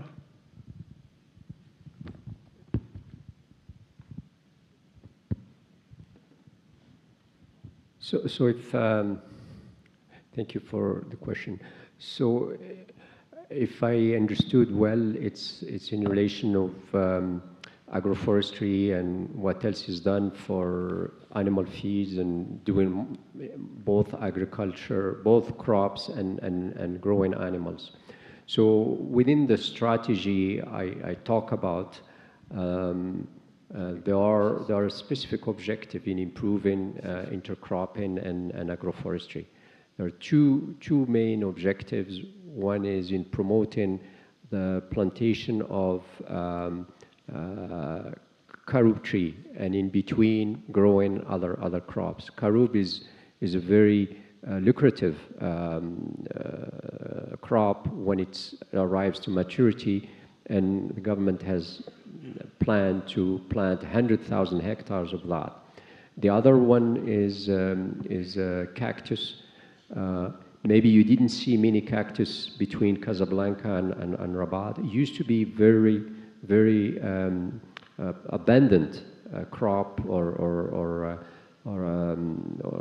plant in this area because it's very, well, it's semi-arid to arid, and cactus does not require a lot of water and rain compared to other crops. And it's also used as a feed. So a lot of small farmers used to grow cactus in this area because of a problem with a disease. Koshni has almost decimated cactus in the last several years. The government, with INRA work, was able to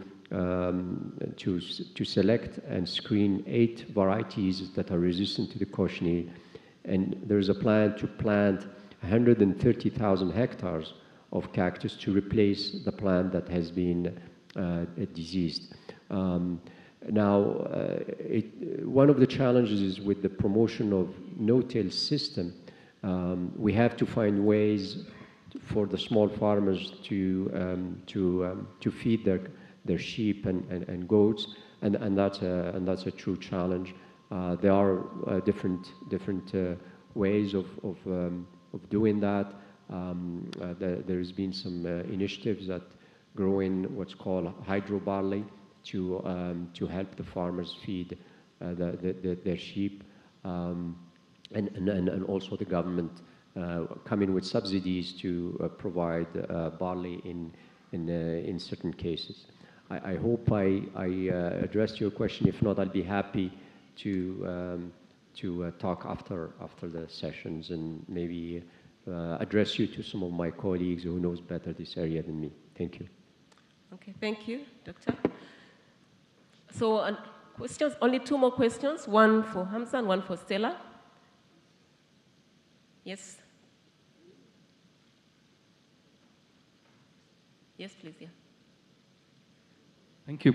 Thank you so much. My name is Srini. I am from International Potato Center based in Kampala, Uganda. My question goes to the African Union, the Commissioner. Sorry, we cannot take another question. Okay, so then the question goes to the panelist. Anyone can answer. I think I'm not going to allow that. I would like a specific question for Hamza or Stella. Sorry, you can have the discussion later because we're running out of time. Okay, then maybe the Hansen can answer. I think you hold that question because you will not get the right answer if it was meant for Dr. Bahigwa. Because I had 2 questions actually. Later. I got 2 questions. So for one for the commissioner, the other one for Hansen. So if you're giving me a choice for Hansen, then ask the question to Hamza. Sorry. Okay. Thank you. This is regarding. As we know from the morning, the guest lecture, we felt that the seed system and breeding are interlinked, very much interlinked, and seed system work as a kind of delivery system. So my question, like on return on investment and looking at overall benefits, where do I invest more between the breeding and seed system? To understand, whether the seed system requires more investment as compared to the breeding. If that is the case, is there any research already been done to understand this particular domain? And where do I put more investment between these 2 domains? So your question is to Stella. Stella, sorry. Yeah, okay. Stella, I hope you heard that. Do you want him to repeat? It's a good thing I was listening well. Srini, hi. I believe your question was around return on investment. Where do we put our investments in breeding or seed systems? Is that correct? Yes, correct. Thank you for the question. I think it's a really good one, and I know that breeding leads at the CGIAR have spent time and a lot of effort thinking deeply about this. And to add, the tranche of money coming through Crops to End Hunger, for example, also helped put systems in place that can support improved breeding pipelines. So Srini, question for you, are you a plant breeder, or what role, if the audience can ask for me, what role does Srini play in Uganda?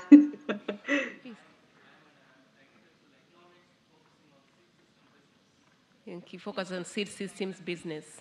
Seed systems, seed systems for potato. Okay, Srini focuses on seed systems of potato. I am on agricultural economics. I'm an agricultural economist focusing on seed business, particularly root and tubers banana. Well then, Srini, I would love for you to answer this question for us, actually, but I won't do that to you now. What I'd like to emphasize, though, is the effort that the CG has put forward to bring different talent segments together to better prepare for that question, to better understand where are the returns on investment that are needed this year, next 3 years, next 5 years, and beyond. And those types of conversations, I think, are truly what's going to help everyone in this room, create bigger impacts. We need to tie that, upstream and downstream reality together to make that plan together. And so, my response to the question is, it's all situational based. It's all based on what is the product concept that's required, what is the opportunity for access and return on investment for the farmer. And perhaps the area of study is on that particular piece. What will the farmer get out of that?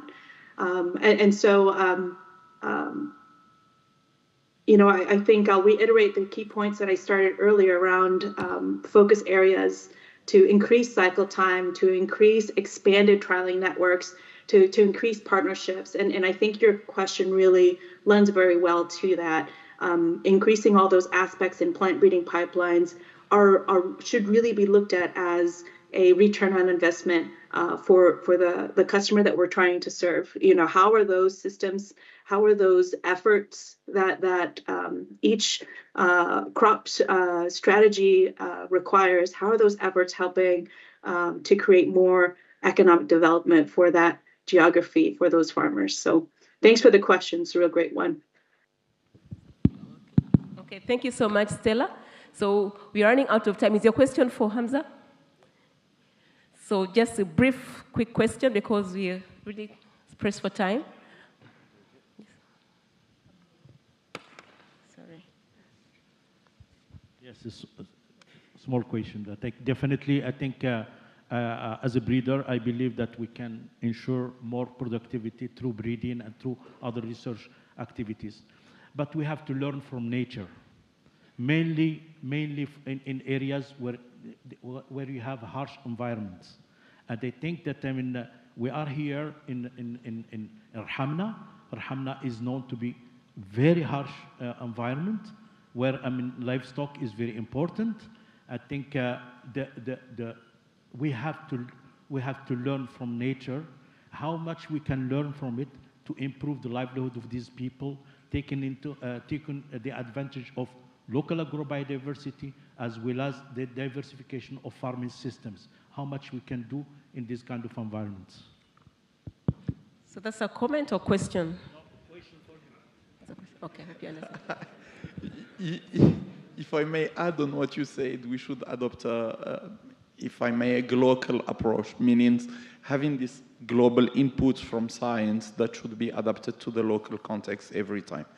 You mentioned Rahamna. Rahamna is very different than Stat, which is the very close region to it, which is very different from El Jadida or any other regions here in Morocco. And when I'm talking about Morocco, I'm talking about every single country in the world, because as you mentioned, the adaptation is very needed. So that's what I can say. Thank you. Well, thank you so much. I'd like now to end this and say a very big thank you to the panelists. You've been very excellent. You answered the questions very well. Thank you to the audience for being attentive and asking the questions. This is a continuous dialogue. We are around for 2 more days. So let's continue the discussion. So I'll end this here and thank you so much again. So I'd like to thank our panelists very much for the insightful discussions. I hope this has been an informative session for all of you, and want to thank you very much for being here, and also to our moderator for beautifully moderating this session. I'll kindly ask that we appreciate them one more time, please. Before we take our lunch break, please kindly take note of the following announcements. A visit is being planned to the Phenoma Plant Phenotyping platform, and this has been scheduled for Thursday, the 26th. If you are interested, if we could have the email address displayed on the screens. If you are interested, please kindly register for this visit. For those who cannot do the visit on Thursday, a quick visit can be scheduled for a small group of about 30 participants. So also kindly send the email to this address, specifying your interests and which of the visits you'd like to take part in. Deadline is tomorrow, 12 noon.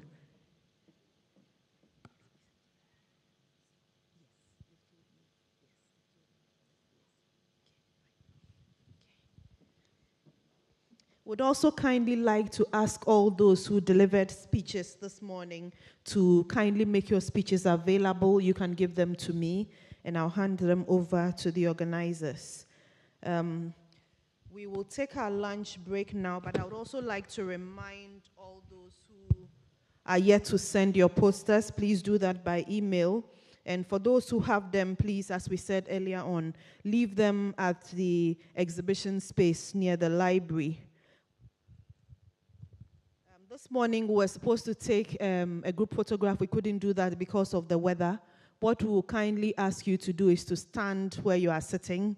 Those who are able, if you can step forward a bit, we'll try to get the photographers to get a photograph of all of us. So please, please, please kindly stand. Let's see what. If you are sitting too far away, I'll kindly ask you to come forward a bit so that we can capture you in the group photograph. And would ask our panelist, the moderator, to join the picture.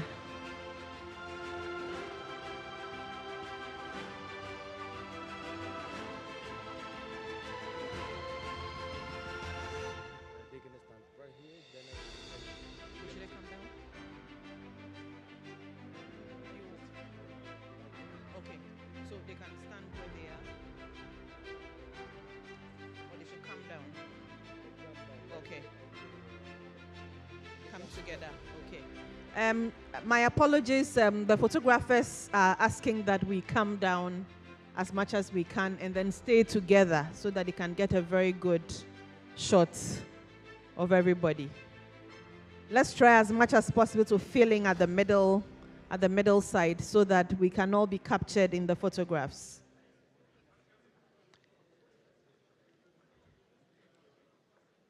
I still want.